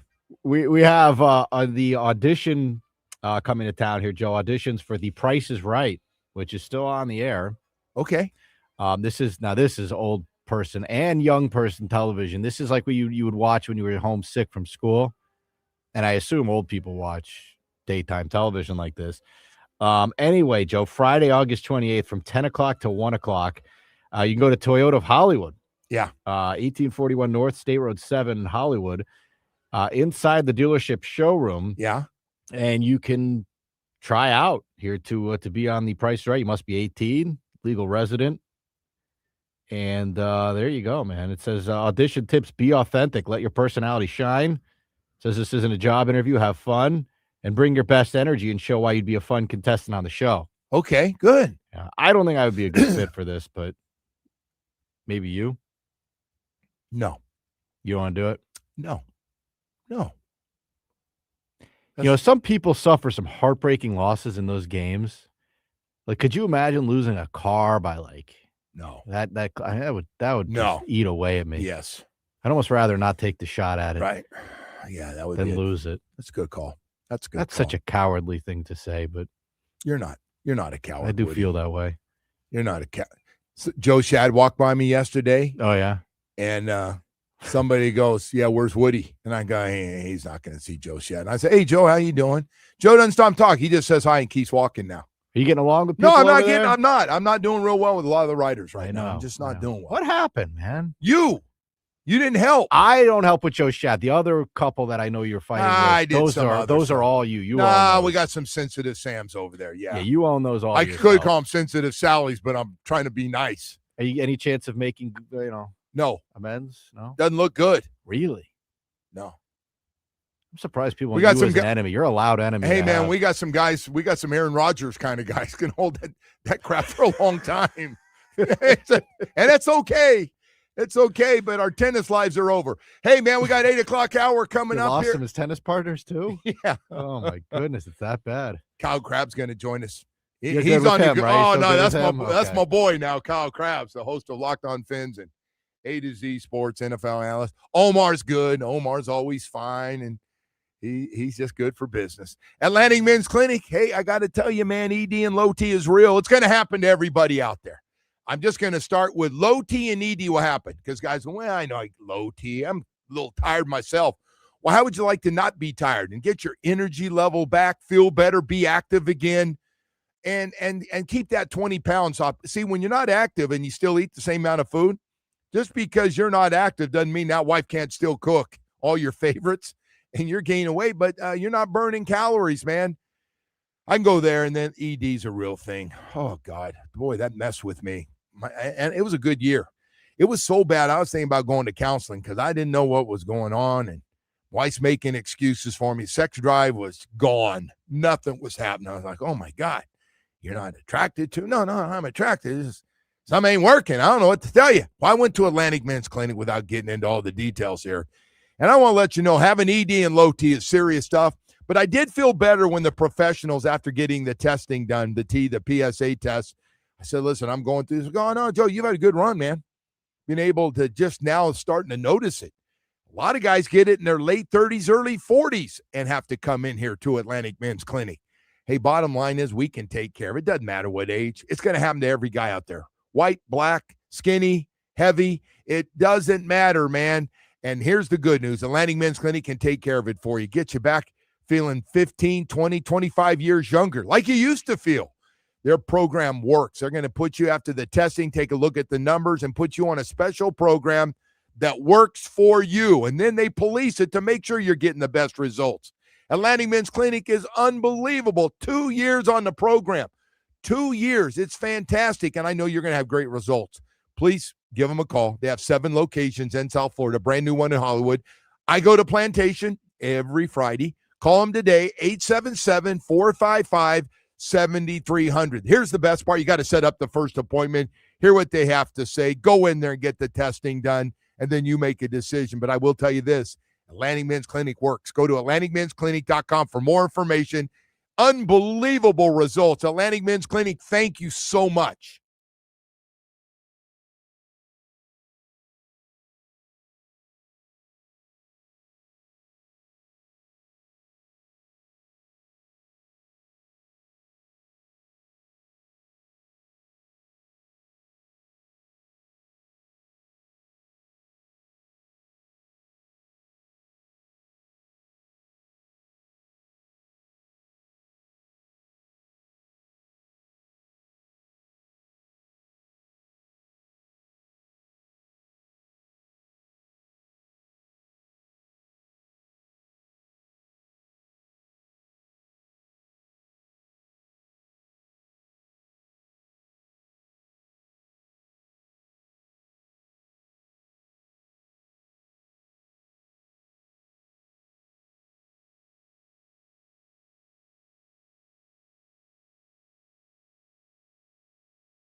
This update is brought to you by Doral Kia in Miami. The Domino's game. You'll always find your Abuelito whenever you want a low price. You save their Pricito. Save now their Pricito at Doral Kia, starting with the Marlins, who took 3 of 4 from the Mets after a 2-0 shutout yesterday. Miami will get a day off today before heading to Atlanta for a 3-game series tomorrow. The MLB trade deadline is today at 6. Over to the Dolphins, who continue training camp in Miami Gardens. Practice is set to begin at 9:30.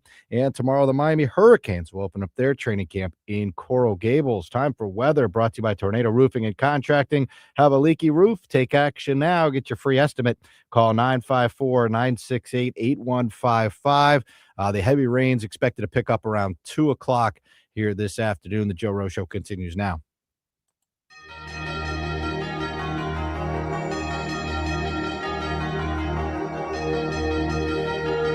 It is time to head out to the Toyota of Hollywood hotline. Shop over 2,000 Toyotas on sale at one location. Toyota of Hollywood on 441 between Hollywood and Sheridan. ToyotaofHollywood.com. Joe. Thank you, Woody, and Kyle Krabsey, host of Locked On Fins and A to Z Sports, NFL analyst at Dolphins training camp early this morning. I know Coach speaks at 9 o'clock, and man, I'll start right there with Jeff Hafley as I say good morning to you, Kyle. And boy, I love the stuff. I heard the Jonas Avaianaya stuff this morning. Impressive, huh? About everything. He gets right to the point.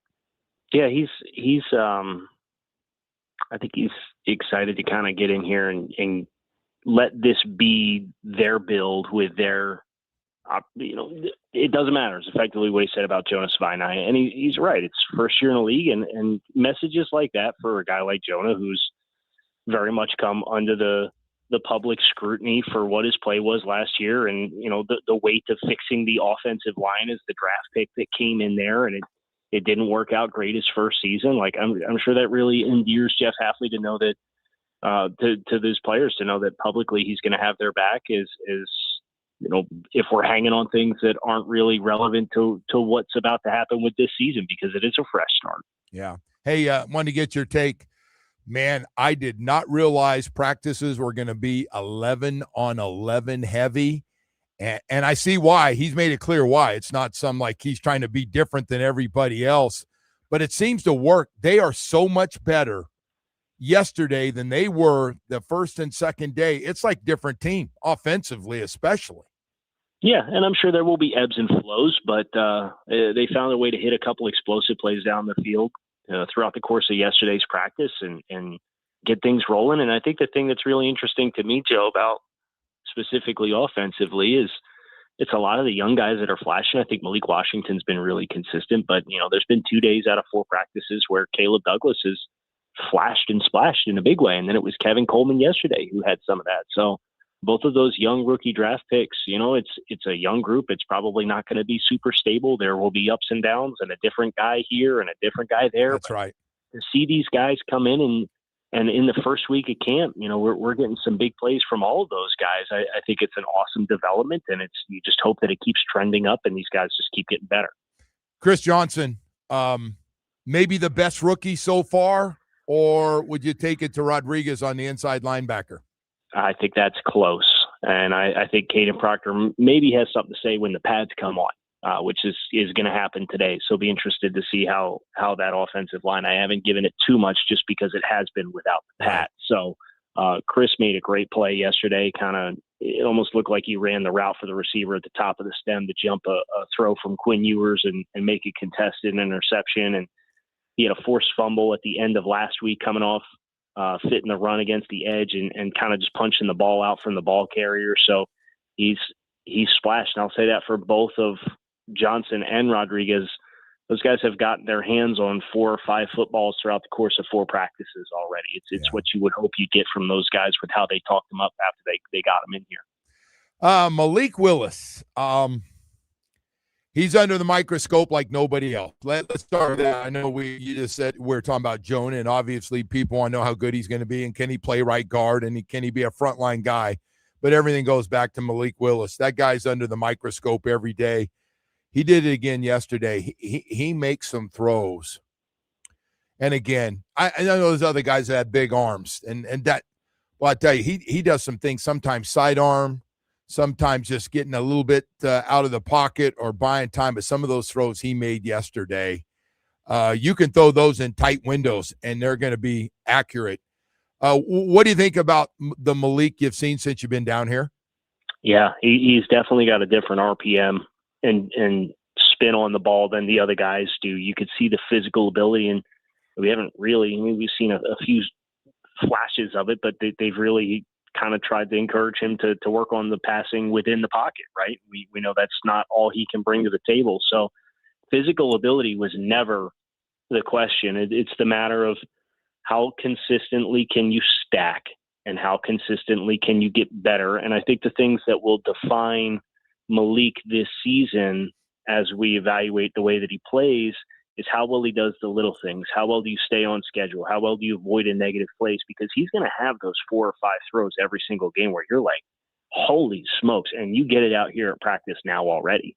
So the hope is that with the time that we're taking now, right, the operation can be smooth and we can make good decisions and know where our guys are and just take profits. Because if he can do that, then the Dolphins are going to really have something here. You can't get more out of a practice without pads than he's done. He just, I mean, sometimes I forget they don't have pads on. They go at a real high tempo, don't they? Yes, they do. Yeah, they lay it all out for you. They do their special team stuff and they do their warm-ups, and then they do their fundamentals and individual periods, and then they've got a longer individual that seems like it's more tailored to whatever they're installing that day. And then it's 45 minutes a team.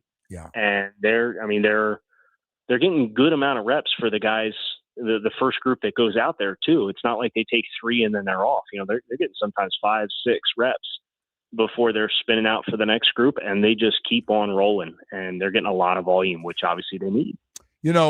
Something else we haven't really talked about, and I didn't get a chance to talk to you about this.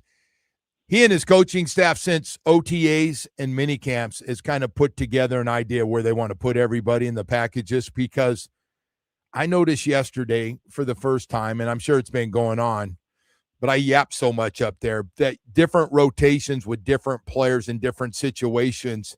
And there's ones playing with guys I would have never thought they'd be playing with this early on. Not just the receivers. Malik's playing with all of them, especially the 2 rookies. But I'm seeing it defensively in some of the packages yesterday. I was a little surprised to see some of those guys out there. Were you? This is what they were asking for in the spring, right? Get guys up there and compete and mix and match guys and give guys chances and see if they can take the opportunity instead of just staying static with the same group. So a reality of it is as they install and maybe they're doing red zone, or maybe they're doing situational, or maybe they're doing a sub package group. They're exploring what options they have, and they're testing the boundaries of what these guys are capable of. And I think that's really going to help them here the next couple of weeks kind of figure out, here's our core identity, and right. This is what we feel like we can lean on. So the only way to do that is to try it all. And I think it's been great that they've been doing that and mix and matching some guys in. Willie Gay. I haven't. The first time I said his name today. When he's out there, something good happens every time. Can you find a place for Willie Gay to be on this team and get some snaps? Or because we got a lot of linebackers, including a lot of rookies. How do you find time for everybody? Not to mention Dotson's probably trying to figure out what's going to happen with his position in the middle linebacker. Yeah, I definitely think there's a role to play on this team for Willie Gay, and whether that's primary special teams and then certain looks and certain fronts, whether that's, the third off-ball linebacker, if they're going to go with, whichever one of Dotson and Rodriguez, because I think they kind of fill the same spot, Brooks, and then the third player is a guy who, maybe he's that guy who can walk up on the line of scrimmage, but then can also play some off-ball stuff. And Willie did that with Steve Spagnuolo in Kansas City, right? That's very much where, when he was on his rookie contract, he had appeal for the Chiefs.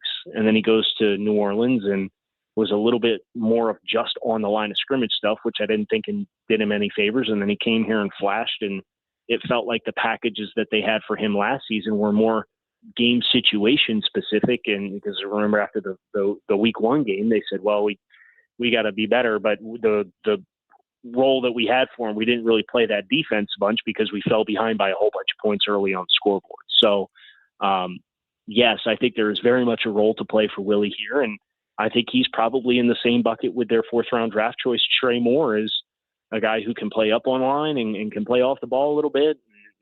And I think those two guys are probably competing for the same type of role on a week-to-week basis for what they might need to match certain personnels in fronts. Chop Robinson on the left, on the right, all over the place, and making some plays. What are your thoughts on what you've seen from Chop and Run D as well as a pass rusher so far? Yeah, I think you see the get off. If you were worried about the extra weight taking any juice off a Chop, I'm not sure that there's going to be any reduction in explosiveness just based off of what we've seen so far. Now, I think the big test for him now and the big leap will be, okay, the pads are on. So how do you handle now that the pads come on? Do you show this same kind of disruptiveness? Because you're seeing a lot of flashes of him kind of tagging off on the back hip on the running back because he's winning down inside, or he's beating across somebody's face on the edge, or he's the unblocked off the backside, and he's so explosive that he can get there. Right. So I think there's been healthy flashes for Chop for sure. And then some of the pass rush stuff, he's a very much dynamic threat to go off the edge. But now that the pads are coming on, I think it's time to really dial in on Chop and see how he continues to perform. Who's the second best pass rusher to kind of watch right now that's kind of flashed at times? Nobody's having perfect practices, and I understand guys are winning, guys are losing, everybody's winning. Nobody's having a perfect practice. But who would be second or third on the list right now that you're seeing pressure from on the outside? I like what Josh Uche has done so far. Interested to see how as Cleveland Ferrell, gets more acclimated. He signed a week ago, 6 days ago. See how he settles in. But I think Uche's been the other guy that has shown that explosiveness element off the edge, and then he's done pretty well with kind of navigating some of these blocks from tight ends to kind of deconstruct on the front side. Now, when pads come on and you're taking double teams and the tackle's getting into your hip, it's a different game. Yeah. Right. So, but I would say Josh Uche is probably my next pick at that spot. It's he's talked about not only with the pads on that they're going to have tackling drills out there, not drills, but parts of practice where they're going to go live. I don't know. I can't remember the last time I heard that. Where you're actually going to tackle guys. I'm guessing tackle high, right? Stay away from the knees. But that surprised you a little bit, or no? No, I don't think so. Not with what they've talked about and kind of where they're at as a team. And they've talked about how they want to have a younger roster because you can practice harder and your recovery windows are a little shorter. And they've talked about being a tough, hard-nosed team and wanting to play physical. And you do that by practicing being physical. So it reminds me a little bit of, when they did the Hard Knocks in Detroit and Dan Campbell was talking to the guys in the scrum, and he's like, I need you guys to trust me because I know you don't want to do it, but you got to trust me. We got to get ready. I've got a plan for you guys. And that Dan Campbell speech, I'll always remember about kind of the stress of balancing getting the guys ready to start playing, but risking guys for getting hurt. You got to do it. And to hear that they're going to do some of that down here, I think is just the latest example of them walking the walk of what they talked for the last 6 months.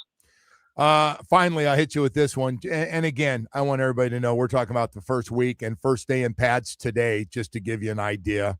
But everybody's got their trending up and trending down and trending all around and everything else. How do you like the cover corners so far, or zone covers, or whatever you want to call them on the outside? What do you think of the group so far? Yeah, I think when Chris is out there, he's been really smooth. I think he kind of moves at a different smoothness level than the rest of the guys. But Juju's been really physical, disruptive. Jason, I think, has flashed a little bit. And now, is it perfect? No. And especially with kind of Halfley, there's a lot of stemming late in the secondary to kind of change the picture late. So it hasn't been easy necessarily to get a feel for if guys aren't hitting their landmarks. You're like, okay, I'm not sure what they were trying to run there. So as they continue to get more refined, I think that group, along with all of them, will become more clear on who needs to be out there and play. But I do think Chris is my favorite out of the group so far, and I think there's been high moments from both Juju and Juju had a great play on. Was it Caleb? Yeah, it was Douglas? Caleb on a crossing. That's right. Yeah, he raked that ball out where it looked like that was going to be another intermediate throw for a big chunk gain. So that was kind of a high moment from Juju with this last practice. Chris Johnson plays with a lot of confidence, man. It has been fun to watch, and just watching him after practice on our side, talking to the other guys and the rookies. I just think those guys knew coming in, this is a great opportunity. This is not a veteran team full of guys, and you kind of wait your turn. They realize a lot of them are jumping right to the front of the line here, man, and playing, and know this is a great opportunity to not only make the friggin' team, but to play a lot right off the bat. It's been made very, very clear so far. You agree with that? Yes, I do. I agree with you 100%. Well, listen, man, Kyle, thank you. I appreciate it, and thanks for coming on. This has been a lot of fun and just big improvement.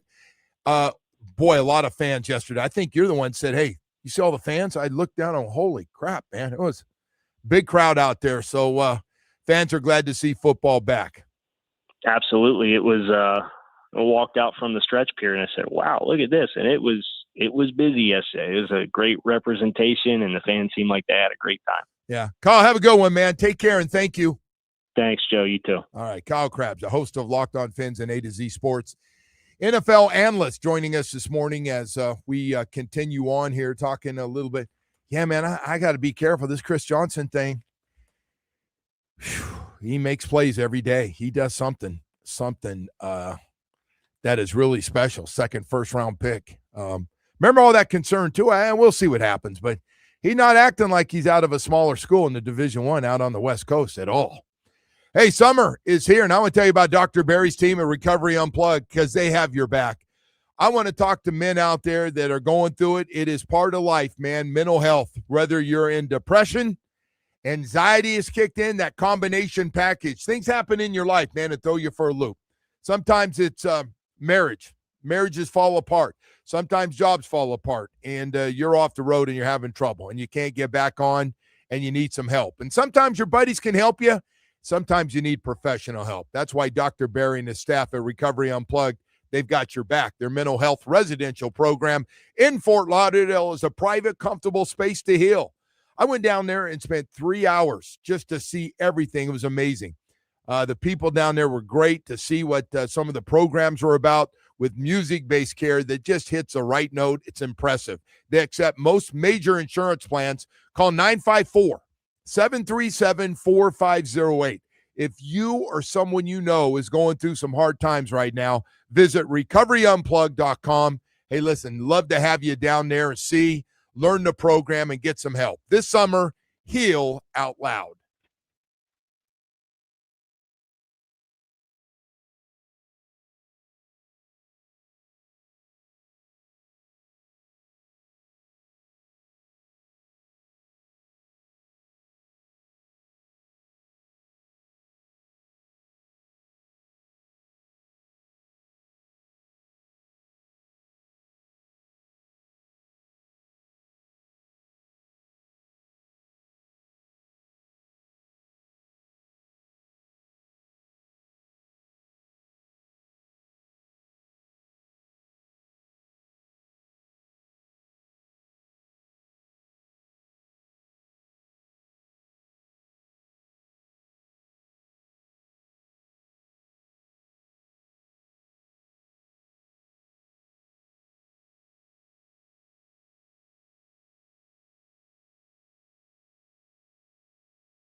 All right, before we get back to the show here, I want to let you know Odyssey's Stars and Strings is back. Enjoy an acoustic evening of songs and stories from some of country music's biggest stars, including Lee Brice, Kane Brown, Brantley Gilbert, and more at Hard Rock Live at Seminole Hard Rock Hotel and Casino in Hollywood. It is coming up Thursday, November 12th. Tickets go on sale this Friday. You can get all the details at starsandstrings.com. Stars and Strings supports Folds of Honor, Joe. I was just thinking, Woody, I by the way, thank Kyle Krabs for coming on, host of Locked On Fins and A to Z Sports, NFL analyst and good friend. I was just thinking, it's a weekend, and there's going to be a lot. And by the way, guys are going to get a lot better. I just say this. It's just been a real nice start for a team that I didn't know what. Hey, listen, man, I'm like everybody else. I saw no money. I saw guys going right and left. I was like, maybe we can keep this guy, and he was gone. Well, maybe we can keep this guy, and he's gone. And again, about 21 draft picks the last 2 years, including 13 in this past draft. But it's been really refreshing to see the structure. These guys go hard. They don't run in after. They stay out. And he does things differently. There was nobody doing hype up the crowd yesterday with the big crowd. Nobody did, get fired up in the middle of stretching. You're looking to the past. We're not supposed to I'm do not. that. No. I'm just saying it was all business. Well, look, it's year one of a rebuild, right? And it's there's a lot of fresh pieces. There is. There's a lot. There's a Year one. Year one. Yeah. So anyway, besides that, I was thinking about when these guys like Bam get asked to do their top 5 players all time. You can't win. And somebody's going to rip you. Somebody is going to go after you. Well, I don't think it would have been news if he put LeBron in there. Yeah, it looks a little salty, but So I'm with you. 1 and 2. It's just me, and I'm old too. I'm old school. Got a lot of years on Woody, so this is not a Woody thing. Right off the bat, the top 2 guys have to be MJ and LeBron. Yes. They have to be. I'm not sure that's even debatable. That has to be that way. Yeah. And it doesn't have to be 1, 2. Like, you don't think LeBron's 2? Fine, but he's got to be on the list. Yes. Got to be on the list. And then listen, there's a lot. And it's very debatable from there. There's a lot of great players. You honestly, you could go any era. You could go lots of different options. You go old school. Guys are going to say, Joe, did you really say Kareem Abdul-Jabbar is the best center? And they're all going to say Bill Russell. All the old guys. Bill Russell's got more rings. He doesn't have enough fingers for all the rings he got in Boston. Won't the even older ones say Wilt? I don't know if some will say Wilt or not, but I mean, obviously he had a 100-point game. I don't know who he's playing against, but and then you go, Steph. I'm a Golden State fan. I got to hold back on this. I wasn't until they got Jimmy, but this whole thing is like, you put Steph Curry in the top 5. It's a tough call, but been some great guards. He's an all-time. Yeah, there's been some great guards. Have you guys ever seen Khalil Ware's top 4 all time? No. It is the worst ever. So here's a young guy. I'm curious. What's a guy in his early 20s? They asked him his top 4. This was still when he was on the Heat, so maybe he was, whatever. But he put Wilt Chamberlain, Kobe Bryant. Okay, say what you want. Then he put Anthony Edwards and Bam Adebayo as his last 2. It's got to be the worst top really 4 of all time. Right? That's a bad list. But there's a very limited as far as the game goes back, including great players before he was born, to be fair to the guy. It's an impossible list because you're going to get people that say Magic and Larry, right? Belong on a list like that. There will be. There will be people that take both or one of those guys should be. We had people said Akeem Olajuwon should be on that list. Someone texted Akeem. Hey, Akeem. You can't go wrong with a lot of these guys. Like, Joe, you could probably, you could throw Shaq on the list. Yeah. Probably, right? Yeah. I mean, except for putting him on the free throw line, no one can figure out how to stop him. Well, I think Wilt, the only guy that couldn't shoot, Wilt had his problems with free throws too. They were bad. And look at his numbers on free throws. But you're nitpicking on guys who were, like you said. And the other thing is the three of them play for the Lakers. You tell me which guy you put on the all-Laker team of those three guys. Good luck. That's the Lakers could have a list all to themselves. Yes. Jerry West gets in there somewhere, right? No. Kobe. Magic. Kareem's on their Magic. Shaq. Like Elgin Baylor. But Bam is in a bad spot because he didn't put LeBron on that list. And you would think at that point knew what he was doing. And I know he had some comments after and kind of wished LeBron well, but it seems very salty to do something like that. Yeah. Right after it happens. I would just, for guys, you can't win when you're a good player in this league. And he's 30 years old or 29 years old now. You can't win when you put the list together. You can't win. Well, he could have subbed Kevin Durant for LeBron. I don't think anyone would have cared. All day, every day, one over the other. And by the way, Kevin Durant's one of the greatest. He's also one of the greats. I put Kevin Durant in the top. Top what? Because to me, he's comparable to Carmelo Anthony. No, he's not. They're the same player. No, they're not. No, he's not. Except that he joined a super team and won a championship. They're the same player. Carmelo's a Hall of Famer. This guy will be a Hall of Famer. They're the same player. I mean, they just are. Great. Best offensive players we've ever seen, some of them. Carmelo could score it with the best of them. And so can KD. Carmelo never made any teams better, did he? I don't know that this guy did either. Look at that the Warriors team that he joined didn't need to get any better. He was the best player that year. They won the championship. The one year he was the best player. He was. Didn't that team won 80 games the year before and he joined up with I know, but I'm telling you, the one year he was the best player. He was the best player the one year that he was on that team. Now, he got ripped to shreds the whole time because he left Oklahoma City, who had a nice lead on the Golden State Warriors, and blew it. And they went on to win. And so he goes, screw it, I can't beat them, I'll join them. And he took a ton of heat, which Kevin Durant takes a ton of heat anyway. Well, he should. Someone, said LeBron couldn't play in the those other eras of the NBA. Too physical for him. I mean, it'd be physical, but he's got it. Yeah. Big, you don't need to strong answer guy. that. All right. Melo just wasn't 6'11". Yeah, same player. Right. Same skill set. What was Melo, 6'8"? He was tall too. I don't know. Yeah.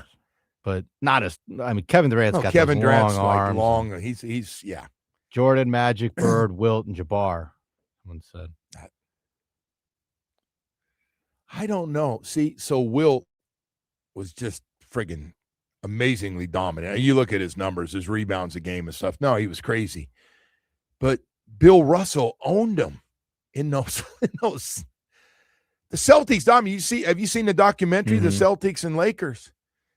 Jerry West had mental health issues, and part of it was because he was waking up in the middle of the night with Boston winning another championship, and they were walking off the court. The Lakers, Pat Wright, God bless Pat Riley. He was on that team. Pat, it's not a shot because Jerry West, one of the greatest players of all time. But man, who got on that one day I think it was Bruce Bowen. We used to have Bruce on all the time. Bruce goes, Joe, you need to stop the Kareem Abdul-Jabbar. I go, well, who are you going to say? He goes, Bill Russell. Bill Russell was unbelievable. Nobody mentions him. Nobody mentions Bill Russell. I mean, it just goes by eras, like whatever era you think. And then there's people who make up this like LeBron couldn't play in the other eras. That's crazy. LeBron's played 20-something years. And then he was drafted in 2003. LeBron's played in multiple eras already. Yeah, that's true. Yeah. Hey, you're 40 years old and you scored 21 points a game. And carry your team through the first round of play. Of course, it was Kevin Durant's team, so that didn't really count. I think Kevin was hurt part of that series. Didn't he sit out a few games? I think he did. I don't know, man. Bam learned his lesson, though. Yeah, that's you better put LeBron in there. You're going to look salty, especially a week after he looked like he was coming. Yeah, right. What a weird decision, by the way, to go to Philly. Then he's going to live in New York and chop her in. Do you see the so bizarre? So they're saying that's not going to happen now. Oh, it's not? You know why? It's somebody really actually has talked to him about this. Uh-huh. Weather. Oh, you don't say. Hey, it's snowing and the wind's blowing. It's 20 below zero. I don't think the helicopter is a good idea. And oh, by the way, to get there by car, you might not be there till the game's over. Well, traffic getting out You of have New to stay in York. Philly. He's a strange guy. Now maybe he'll split up. He got enough money to, whatever. I guess. But you got to live where the other players live, man. You might get a nicer place for the 6 months you're going to be there or 8 months you're going to be there. But So what is this, a 1-year deal here? Like he's just going to try this out and see if he meshes with these guys? And so did you see the cost of the helicopter for the year if he did do it? Guessing it's expensive. $1 million. No, he can afford it. No, he can afford it. Of course he can. That wasn't the issue. The issue is that weather's the part that gets me. Hey, the first day I'm out there snowing and I see and they're saying, hey, unless you have to be outside, what's he going to do? What's he going to do when that snowstorm comes in overnight? The helicopter's just going to go, no problem. We got a special helicopter here. It's going to be a little rocky, but we're good. In between those high rise, no way. I give the guy credit, man. He's still going to go play at a high level and do all that nonsense in New York, building his empire. His ass, whatever, going to have to live in Philly, though. Well, I'm guessing those people in Philly think it's his problem not now. a bad place to live. That's need cheesesteaks. How about if we find out he promised the wife they're going to live and get a nice place in New York? Now he's telling her, hey. Oh, we're living in Philly. We got to go to Philly. I gave you some back. I never thought of the weather thing. What are we going to do? Well, can't you drive? Well, no, actually, it's take like 9 hours with the traffic. Take a train. Yeah, I don't know. They have a train that goes, right? Yeah. Take the train. See LeBron on the train. Hey, you're LeBron James. I'm your biggest fan. I'm going to bug the crap out of you till we get there. Sign this, sign that. Please leave me alone. Do they have first class on Amtrak? I'm sure. Business class? I don't know. It's going to be interesting, though, Woody. I wonder if you could just rent out a whole train. Yeah, there you go. You know, like LeBron's got enough No, money. they're not going to let them. You do can just that. rent out a whole A lot car of people and train to the commute. game. No? There's no way. There's no way. Hey, but that team is loaded. That team. Yeah, they are. By the way, put me in for 2 tickets when they come down here. Sure. Put me in for 2. That's going to be If the he game. plays. That's the team you want to watch. Out of all the places, I really did not see him going there. But you got to admit, you want to see how it works out. Nobody knows how this Yeah. thing's going to work. Because Jaylen Brown's a strange dude. He knows. And Embiid doesn't play, and That's true. well, let's see, man. Good. You're 2 for 2. You want any more? Well, I did see he's working out with Max still. Max he can play. Yeah, he's a Max guy. He loves Max. Yeah, that dude can play. But I don't know, man. It's going to be sometimes you put these super teams together like the Dodgers have, and you're going, they're going to win it all again. And then sometimes you're like in the basketball thing, you're like, I don't know. yeah, but baseball you don't have to share. You don't have to share the ball. Well, that was my thing the other day when you were gone is one basketball for 6 players. Yeah. Baseball you don't have to share the ball. What happens when 2 guys that both average over 28 points a game in the regular season, Maxey and Brown, and now their numbers drop down to 22? Mm-hmm. How you going to do that? I don't Hey, know. in the 38 games he played, I think Embiid averaged 26 something a game. To bring in Dwayne and Chris to coach the team or something, assistant coaches. Chris goes, I could have told you. Yep. Nobody got me a shot. I didn't get any shots. I told them to eat every damn day. I was standing there the day Chris Bosh goes, hey, you guys got to stop with why my numbers are down. Because every time they lose, they go to Chris Bosh. He go, they don't have any call. In case you don't know, everything goes through LeBron and D Wade. That's the way it's set up, okay? I'm the third fiddle. You're laughing, but that was true, man. No, it was. That thing got. You're gonna have a 5th fiddle on this team. I thought Chris might want to Jeez. get out of there, man. Everything, all that stuff that was going on. Hey, we're going to go to break here. We're running obviously a little bit late, but it's never too late to tell you about Baptist Health South Florida and that sports medicine program they put together. Way to go, man. Way to go. You do not have to leave town, even if you know doctors all over and you are going to go see a doctor in California or New York or somewhere else. You don't need to. Now with the all-star lineup of specialists they put together, if you're going to be a top sports medicine program, you better have great specialists And you better have great facilities, and you better have really good team doctors that can set you up and get the whole thing going for you. And that's what it's about, a team of doctors working together. Baptist Health South Florida, great teamwork with great doctors, specialists for the knee, anything with the knee. If you've blown it out completely, you want to talk about success. Boy, you got a handful of doctors there that are super. Shoulder, foot and ankle, hand specialists, back specialists, hip and knee replacement doctors. We even have Achilles doctors. Popping that Achilles like crazy these days. And then you look at the 3 facilities they have, Doctors Hospital in Coral Gables, Hard Rock Stadium, next to the training facility, the Miami Dolphins, and 595 in Pine Island in Plantation, man. You start looking at those doctors. They're not just working on high school, college, and professional athletes. They're taking care of Inter Miami, the Heat, the Panthers, and the Miami Dolphins, and you and I together. Visit baptisthealth.net/ortho. One goal every day about getting you back out playing the sports you love the most.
to Twin Peaks for lunch yesterday.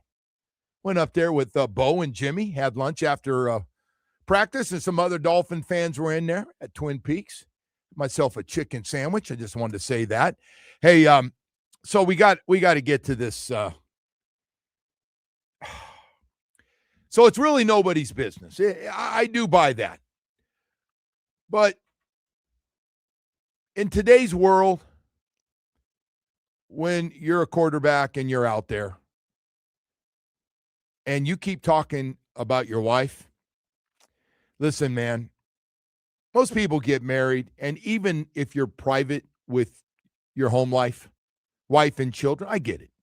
You don't want to, put it out there where people can be mean-spirited and stuff. But let's be honest, in today's world with TMZ and everybody else with cameras and got their phone everywhere, and if Aaron Rodgers is out, you're going to get a picture, right? He's got to go out sometimes with his wife. There's no way to hide in this country. No matter what. By the way, ask the New England Patriots coach. There's nowhere to hide, man. No matter where you are, somebody's going to grab a picture. Hopefully you're with the right person. Nobody's ever seen him with his wife.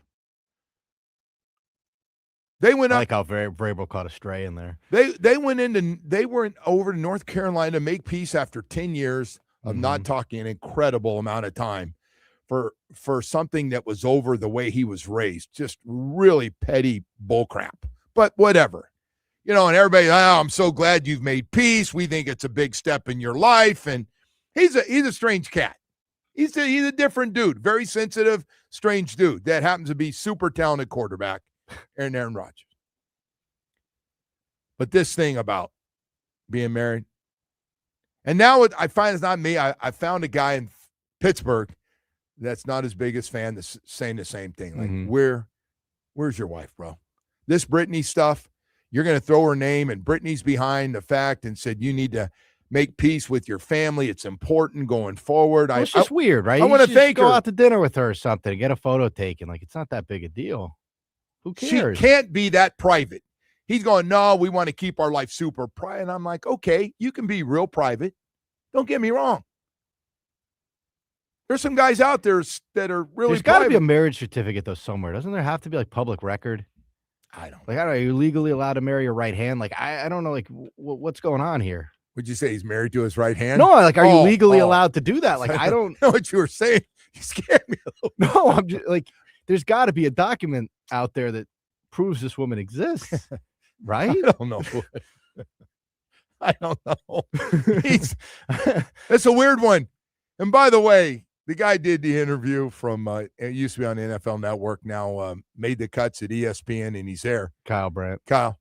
He's good at what he does. Those guys are all good These at questions what they seem do. like they're pre-approved, though, almost. He's like, hey, man, it meant a lot. It meant a lot to my heart. And like, why would you care that much? I care. I just want to see her. I want to see this super private woman. Listen, my wife's pretty private. My wife. But I've seen her. You have. I know that she exists. And I showed her, we went to an event. We went to Seth's event. I said, there's a picture of you and you look great. You know, oh my God, who took it? I go, no, I can say with 100% certainty she exists. She's no Brittany, but she, by the way, is like, please leave me out. Always. Yeah. Whatever you're doing, please leave me out of it. I hope you're not mentioning my name. Please don't do that. I don't want to get in the middle of anything. I don't want anything. Please don't do that. People like their privacy. Yeah. But he's talking about somebody nobody's ever seen. I'm trying to think of the most private human being we've ever had in this town that was a athlete. I think our last quarterback was a pretty private dude. Yeah, but she had her stuff and she had her social media and she was out there a little bit. We knew she existed. This one doesn't do social media unless she does it under a different name. It's just weird. I'm sorry. Hey, this is my wife. I'm kind of proud of her, but she's real private. And he's dated some he's dated some famous people, first of all. I don't know if that's good or bad. None of them worked out. Matter of fact, most of them had to go to counseling after they dated him. He destroys them. He destroys them mentally, emotionally. It's weird, man. It's a weird deal. I'm sorry. I just somebody did tell me she exists, and somebody told me she didn't. That knows him. And they go, oh, Aaron, Aaron this, and like I know Aaron. I go, I got to ask you a question, Aaron. I don't really know Aaron. He blew me off once, but I don't really know Aaron, and went through the whole thing. And the guy, I go, have you seen it? Well, I heard have you seen her? Oh no, but he talks when we talk. He always talking about how she's great. She's been in his life. He spoke like when we played that soundbite. I haven't played it for you again if you want, but he talks about her very like casually. Let me hear this. Let me hear it one more time. I was genuinely moved by your post with your family and your parents. Like genuinely, I thought it was really, really cool. How does that affect you in your heart, in your head right now? There's been a lot of conversation about it outside of my own conversation for so many years. A big part of it was getting married and having those conversations with my wife that allowed me to kind of open up to the possibility of coming together. It's been a couple-year process now, the conversations with them, but I've been very, very closed off about that part of my life, and I want to keep it that way. But there's been a narrative that's gone on for too long that I wanted to kind of shut down, and it's been really beautiful to reconnect with them. It's a new one, all of them. And I got to spend a long weekend recently. Those pictures are from in Nashville with my parents, my brother and his sweet wife, and their incredible 2 kids. So I got to be an uncle. I saw that. It's really special. So a lot of my life has been full circle. I think the last year, and that was part of it. I knew it was part of it, and I'm happy to be reunited. And that part of my life is a really beautiful addition. And I got to give my wife a lot of credit for. Not that she was pushing me, because she never was, but just the way that she loves and supports me. Having her by my side during this process has been really special. And I miss those relationships. And there was reasons for it that don't need to be talked about, but I'm thankful that that's come all the way back around. I'm happy for you. Thank you. Happy for her too. A lot of happy there. Just weird. Nobody's seen her. Not one picture. What did you look at all the family pictures? Was there one? Maybe she was in there and just standing there, and that must be her right there. No. Somebody made the good point. And if TMZ hasn't found her, she doesn't exist. That's a good point. TMZ's good. You know how much money you could get for that picture right now? Jamie goes, damn, I could use that right now to get that picture. I don't know. Actually, I give the NFL and the media that cover the NFL a lot of credit, because I think everybody thinks it for a second, like, oh man, that's cool that Brittany's really helped them. If anybody seen her, and then you kind of move on. I don't know. I'm gonna let it go to after this though. I'm done. Someone said, has he been seen in public with his dog? That's her. He married his dog. It's possible. Come on, man. I mean, I don't know. Maybe. People love their dogs. Nobody can go in this country. He's not exactly. If we found out he had a home in the middle of like Idaho or Montana up in the mountains somewhere, it'd be one thing, right? You can get away. But even then, somebody'd get a picture of it. Somebody pop that phone up in there. There's Aaron Rodgers. Who's he with? All right. We got more stuff to get to here. We got a lot more stuff. 9 o'clock hours coming up, man. The rotations are on. The first day of pads are on as the Miami Dolphins get set for week 2 of practice. And then next week, man, it's on next Friday is the first preseason game. Team will be leaving a little bit early to go to Washington and have a little practice and then get after it Friday night. Right now, though, I want to take a second to make sure you're super sure. Yeah, super sure. When you sign your insurance policy, for some brokers, that's the finish line. Handshake, commission, and done. Then you may not hear from them again until that time for that big renewal. Your business runs all year, and so do the gaps and the risks. That's why I'm introducing Super Sure. If your super company has more than 25 employees, whether you're the owner, CFO, or HR manager, it can be too complex to just buy a policy online. Super Sure is a super agency built for you, licensed in every state for your business insurance and employee benefits, all with year-round support for you and your team. At supersure.com, you can access tools like fine print facts, which translates your current policy into plain English so you see what's covered and what's not. plus a business value calculator so you can estimate what your business is worth so you know exactly what needs to be protected. Go to supersure.com. One super agency, one powerful platform, all your policies in one place. Go to supersure.com. That's supersure.com, paid for by Supersure Insurance Agency, LLC, a licensed insurance agency.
your Abuelito, and whenever you want a low price, you save their Pricito. Save now their Pricito at the Doral Kia, starting with the Marlins, who took 3 of 4 from the Mets. After a 2-0 shutout yesterday, Miami will get a day off today before heading to Atlanta for a 3-game series beginning tomorrow. The MLB trade deadline is today at 6 o'clock. Over to the Dolphins, who will continue training camp in Miami Gardens.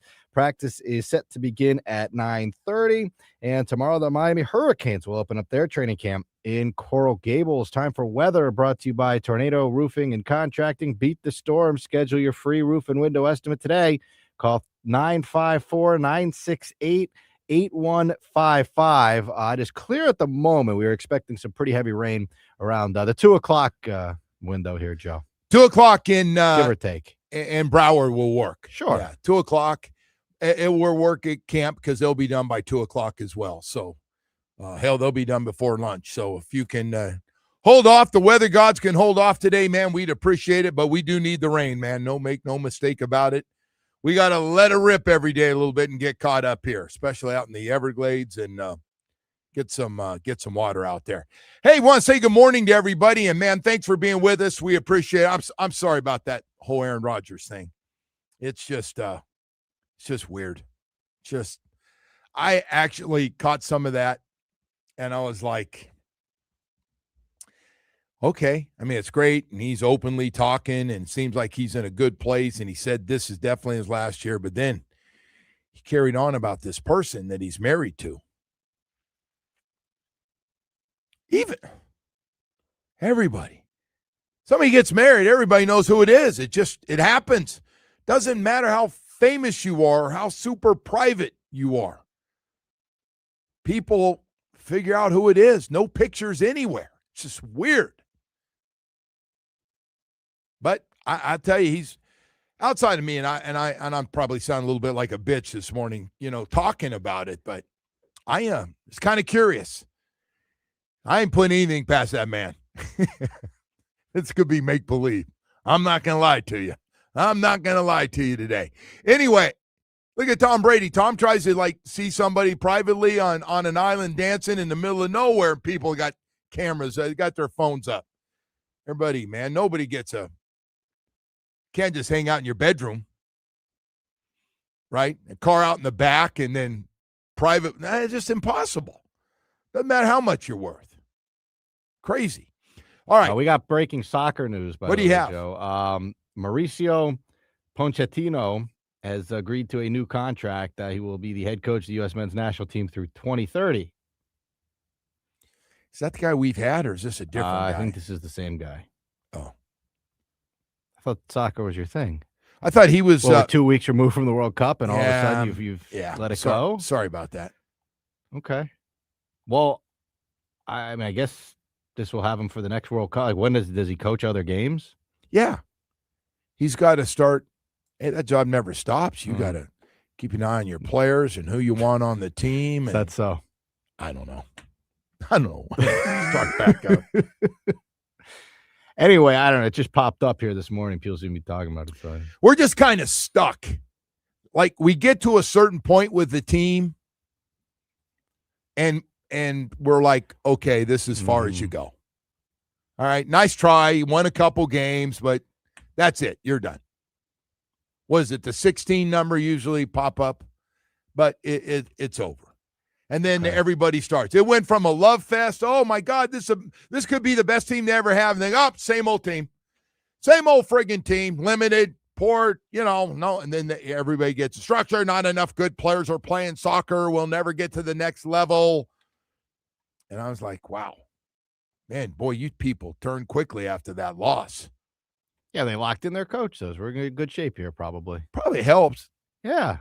He's probably going, I only got so much to work with here, I don't know, maybe some young guys in our developmental programs for younger. Maybe they're coming up and in good shape. I would think so. Hey, by the way, I think it's great when our young players leave here and go overseas and play in the great leagues. I think I'm being serious. I think it's play against the best players and jump in the La Liga. The best. Huh? Yeah, you always want to play against the best, right? Well, apparently that league over here is not working. That MLS. Which one? MLS. It's working for Miami. No, I'm talking about for the big picture If everybody wants to catch up to Spain and England and France and all the other teams, Argentina, who got the finals. Anyway, thanks for that bit of news there. I didn't know you were going to go on for 10 minutes about it, but just thought I'd mention it. That's good. Oh, good to have him back. And I don't know enough about it. I know, but I was letting you go. Okay. I don't know anything about it either. I didn't. I enjoyed the World Cup. Yeah, it was good. It was fun to watch. It was fun to watch. Nothing. It was fun. It was great. Yeah. There's nothing negative. Even that game playing for third place that we had here, it was a great game. I see the president's having some problems, though. The FIFA president. Yeah. People down on him? Yeah, I think he's trying to put a private group together to sell that. And they go, what the hell are you doing, man? And, of course, you know who was going to be involved. Some of the family of the president was going to be involved in that thing to kind of help it out. But they were like a non-profit deal. I think they got back to like, hey, this is. They changed their mind. Yeah. I don't think he had a choice. He's a sleazy cat, man, the guy that runs that thing. The head of FIFA is a sleazy dude. You don't say. Yeah. Hey, by the way, speaking of that, while you were gone, not to bring this up again, you saw Liv might be being able to throw $250 to $300 million to stay alive. Thank God. But I was worried about that. No, I know you weren't, but I was just bringing it up. I thought they were toast. And the bigger question is, what idiot or group of idiots are going to throw $300 million on a losing proposition? It's filing bankruptcy and going to go. And by the way, part of the bankruptcy is they owe a bunch of the good players money, like John Rahm.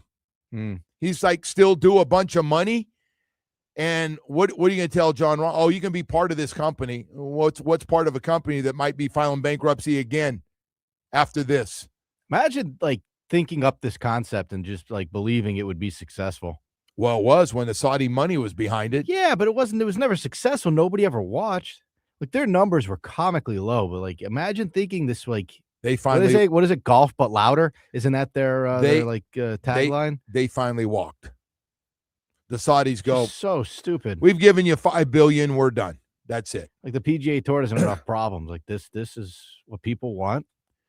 Another professional golf league. The PGA didn't want this. And honestly, the PGA, I know you disagree with this, but the PGA needs to get DeChambeau back and John Rahm back and tell the rest of those, you do whatever you want with the rest of them, but you need to bend over and give in a little bit and let those two come back. Because your tour's lacking a little star power too. You could use those two guys. You don't say. Yeah. Where's Tiger? Where's Tiger in his rehab? Is he back? Getting back? You got to get Tiger ready for the senior tour would be good. No. He's 50. Is he really? Yeah. Wow. Yeah. That's senior tour age? I don't know. It is. I think that's a rookie year. You're 50. Really? By the way, if he goes on that thing, it'll be seen on a lot more than Golf Channel. Yeah. If he comes back and he can play and somehow can make a commitment to play. How sad will it be when that gets better numbers than whatever the PGA rolls out? It will, but it'll be a lot more popular. He'll get a run for its money. A lot of people want to see Tiger. I don't know. Tiger's very popular still. Every time we think he's on his way to getting healthy, something happens. Yeah, you always want to see if he can come back. He did that one time. He did. He turned the clock back one time, but that was it. Yep. That body has been through a lot of accidents. Yeah. Oof. Yeah. Car accident. Yeah. That's the. Yep. Well, hopefully he's all right up there at Jupiter. Hopefully Tiger's good, man. I like Tiger. I'm a Tiger fan, man. How about who would ever thought we'd be talking about Phil and Tiger?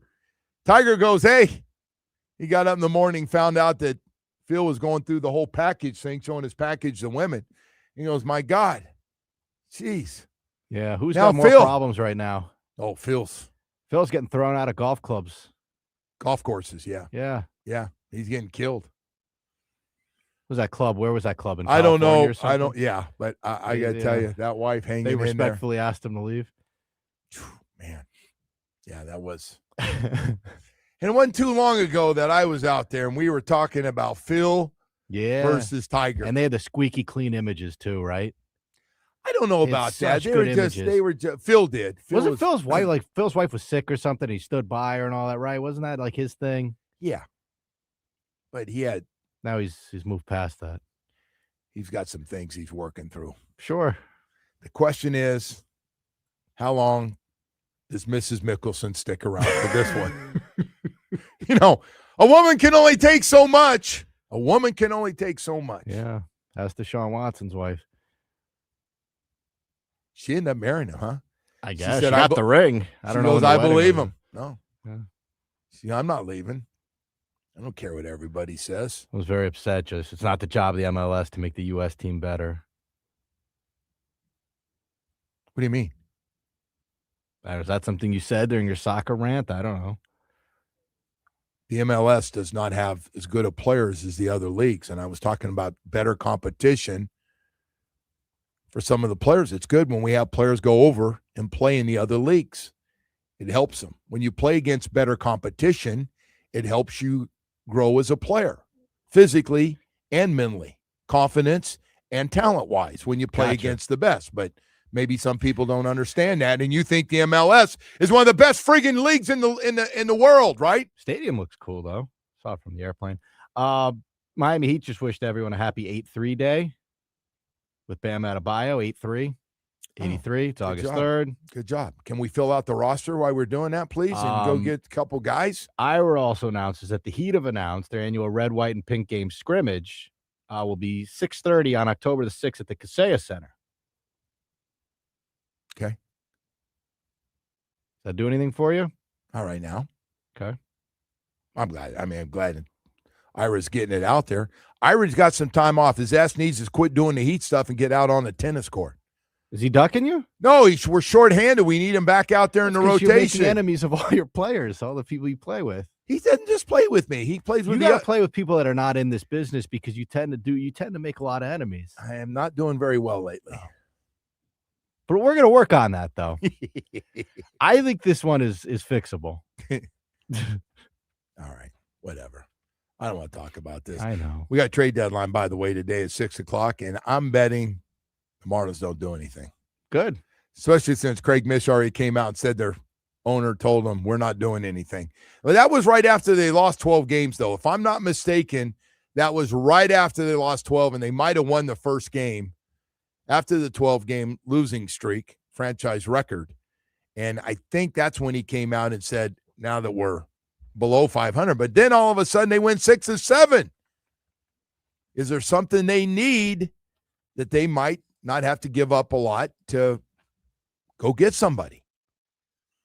I got a feeling they're not. Game and a half, by the way, behind Arizona and Philly for the 2 and the 3 spots in the wild card. All right, we got to go to break here, man. We've got more stuff to get to here this morning as we continue on. So today, first day in pads for the Miami Dolphins. First day in pads, second week, and they're going to get after it. They will get it. They've been getting after it, and they haven't had pads on. And good first week of practice from where they were to the way they looked yesterday, especially offensively, was fun to watch. It really was. Hey, I want to talk for just a second to everybody out there that might be looking for a new truck.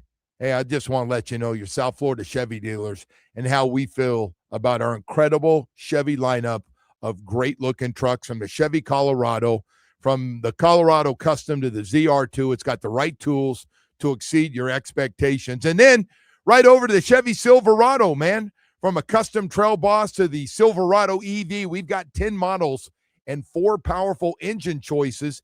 Silverado delivers an impressive balance of strength, dependability, and efficiency.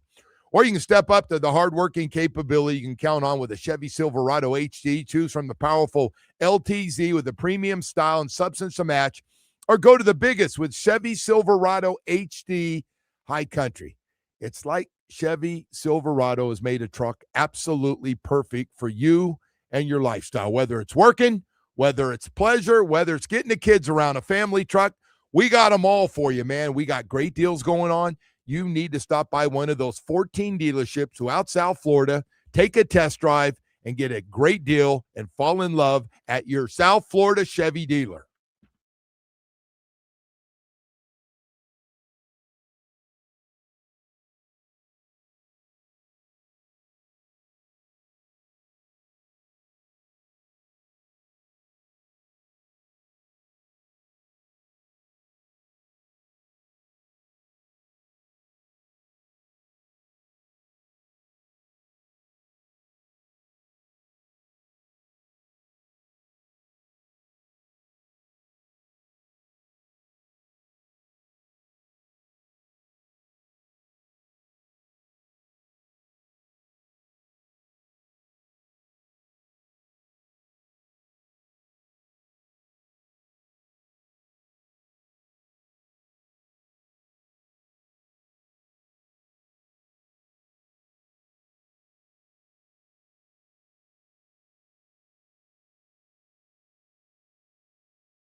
Joe, let me get you a quick stock market report brought to you by Anna John Levine Accident Attorneys. Call 1-800-747-FREE. That's 1-800-747-3733. Market opens in 10 minutes. NASDAQ futures up 50 points. The Dow futures up 600 points. The S&P up 43. There you go. All right, Woody, thank you. And today, first day of Pats for the Miami Dolphins. So they've been getting after pretty good without pads, actually. But want to let you know, too, somebody just sent me something that said it starts at 9:30 and it's free for everybody. Just head on out there. Everything's free. The parking and the going, and you can watch first day with pads on. I'm guessing, I don't know which days, but he said, man, we put the pads on, we're going to be doing some tackling. I haven't heard that in so many years. I know they used to have a scrimmage that they tackled, and then they had a scrimmage where you didn't tackle, but you kind of you tackle kind of up top, and then a couple guys got knocked down, and some guys were mad. I remember those practices. But he said, hey, man, we need to get more physical. We're definitely going to do it. We're going to get after it a little bit. And so far, as far as injuries, Dulcich and Sawyer were both out yesterday, tight end and reserve guard tackle, who they got from the Chargers last year, are out right now. But pretty much, man, it's been pretty healthy first week. Pretty healthy first week for the team. As we go into week 2, next week, of course, is the Commanders up in Washington.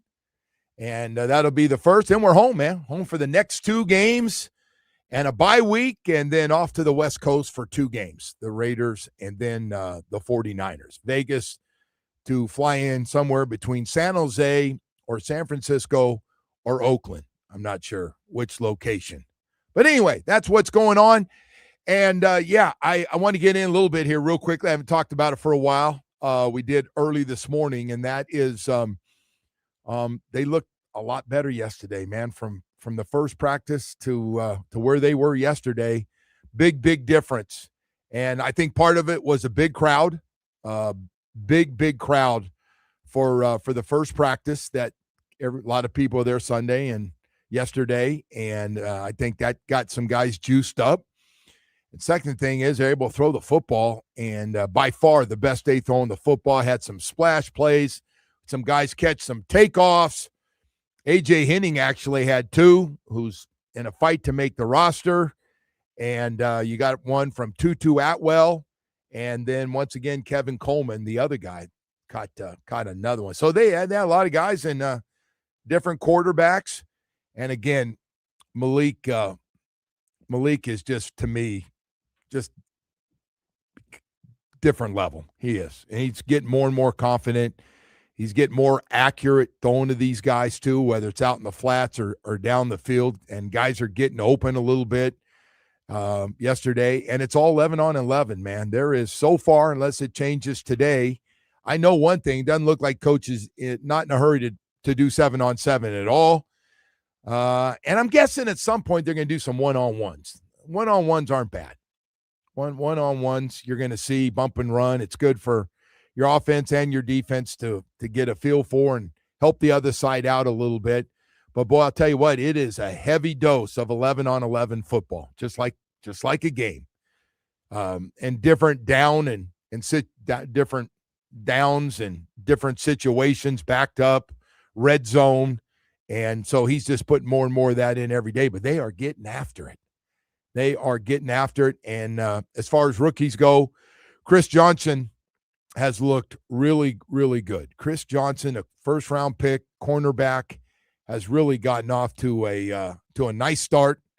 And again, it's not taking shots at anybody else. Rodriguez has been really good at middle linebacker. He's made some plays, and the 2 receivers have both gotten off to a nice start. So both rookie receivers, Caleb Douglas and Kevin Coleman, both have been really good. So a lot of good things going on out there. There will be some guys that have a splash. There's guys that have good plays and bad plays, just like you'd expect to start this thing. And but I will tell you, Malik Willis throws the ball differently than the other guys do. And it's not a shot at Quinn Ewers. I didn't mean it for a shot last week. Quinn's had a nice bounce-back day, has not had a great start to to camp, but played better and is clearly the second best quarterback on the team right now. So that, again, there'll be a lot of opportunities for a lot of people. And if you missed it, I wanted to play this again. So Jonas Avayanaya is a guy everybody's been talking about. Played left guard last year, played every snap, and didn't grade out well. Didn't grade out well, especially with Pro Football Focus, which is what everybody goes by, whether you think it's accurate or not, and the people that do it. So anyway, it came up. Chris Perkins asked the head coach about Avayanaya now from left guard to right guard. With Jonah, what do you want to see from him when the pads come on? And you know, I know that Pro Football Focus ranked him as one of the worst performing guards last season. Is he aware of that? Do you want him to be aware of that? I don't know if he's aware of it. I'm not aware of it. So here's what Jonah, and I say this knowing that it's only 3 days. Jonah has obviously taken a lot of criticism. We switched his position. Is it going to help him? Is he more comfortable on this side? It's hard to play O-line year one. And he played a position that he hadn't been playing a whole lot of on the side he hadn't played, right? And, you know, he had his ups and downs last year, just like most rookies. It's a hard league to play as a rookie. I think everybody understands that, especially on the O-line. There's going to be ups and downs. And we switched his position to the right side. And is he more comfortable there? Is he more confident there? I don't know. You got to ask him those questions. All I know is this. He has been a pleasant surprise to me on how he's been in these first 3 days. I think his confidence is an all-time high. I think he's learned from going through a really hard year. I think he's had a really good offseason. I think his mind is in a great spot, and he has played good football for 3 days. And all I want to do is him to believe in himself and continue to progress and tune out everything that happened last year, because every one of us in our lives has had a tough moment, a tough day, a tough year, and you got to put that behind you, man. You got to move on. And I don't want to hear any more about Jonah last year, just because it's over. Like, let's judge Jonah on everything that he's doing today, moving forward, and see how he does. And then I think that's fair. But I hope he's not worried about what anyone else has said about him in the past, and he can just move on from that. Wow. That's a hell of an answer. If you want to coach, it's got a guy and building him back up, giving him a fresh start, and hoping a guy that you moved up in the second round to grab last year. He didn't do it. The last general manager and head coach did. And going, hey, man, we still believe in you. Think you're going to be better at right guard. And I don't care about anything from last year. Not one thing. Go get him. And honestly, that's kind of been the theme for Chop Robinson, Avayanaya, and Kenneth Grant. To me, 3 guys outside of Malik Willis that we're going to have eyes on. And we need them all. Hey, listen, if they work out and they end up getting this thing turned around or make the next big jump in some cases, I'm not saying they've already flopped, but if they can take the next step where you go, holy crap, these 3 young guys can play. Now we don't have to worry about those positions. They're good to go. We got a nice defensive tackle. We got a really solid pass rusher, good against the run that can get to the quarterback. Man, if we can get that and then a guard inside, man, we don't have to worry about the offensive line. We feel good about it. Boy, that would be huge. And all guys, 24 and younger. So these would be 3 huge, important positions if they can make the next jump, get coached up in their new system, and play really well. Those 3 guys, they're in a different group, and you're going, wait, so what about this one? I know there's a lot of guys. And there's going to be some guys that jump up and play really well early on. There will be. And there'll be some surprises, and there'll be some disappointments. But 3 guys that have a chance that the team says, has told me they got a chance. We just got to see it. And we're coaching them up. It's been positive. And that's Chop Robinson, Jonas Avayanaya, and Kenneth Grant. High draft picks. And by the way, I'm sorry, man, but if you're a high draft pick or they move up to get you in the second round, because we've had them, more is expected of you. When you start giving away draft picks, extra draft picks to get somebody, more comes with it. It just does. In a perfect world, you want to hit, we call them franchise picks, right? First round. And, boy, these guys would just be, if they all worked out, I'm not saying they have to be the best at their position, but you're going, holy crap, man, they are really solid players. We are good to go. We can live with this, man. This is good stuff. This is winning football. We're good. That's all. Not asking any of them to be all top 3 in their position. Just be really good. Really good. You don't have to be a superstar. Just turn out to be really good players that we don't have to play other guys, so we can get quality out of you. Chop Robinson, Jonas Avaianaya, and Kenneth Grant would be a great way to start.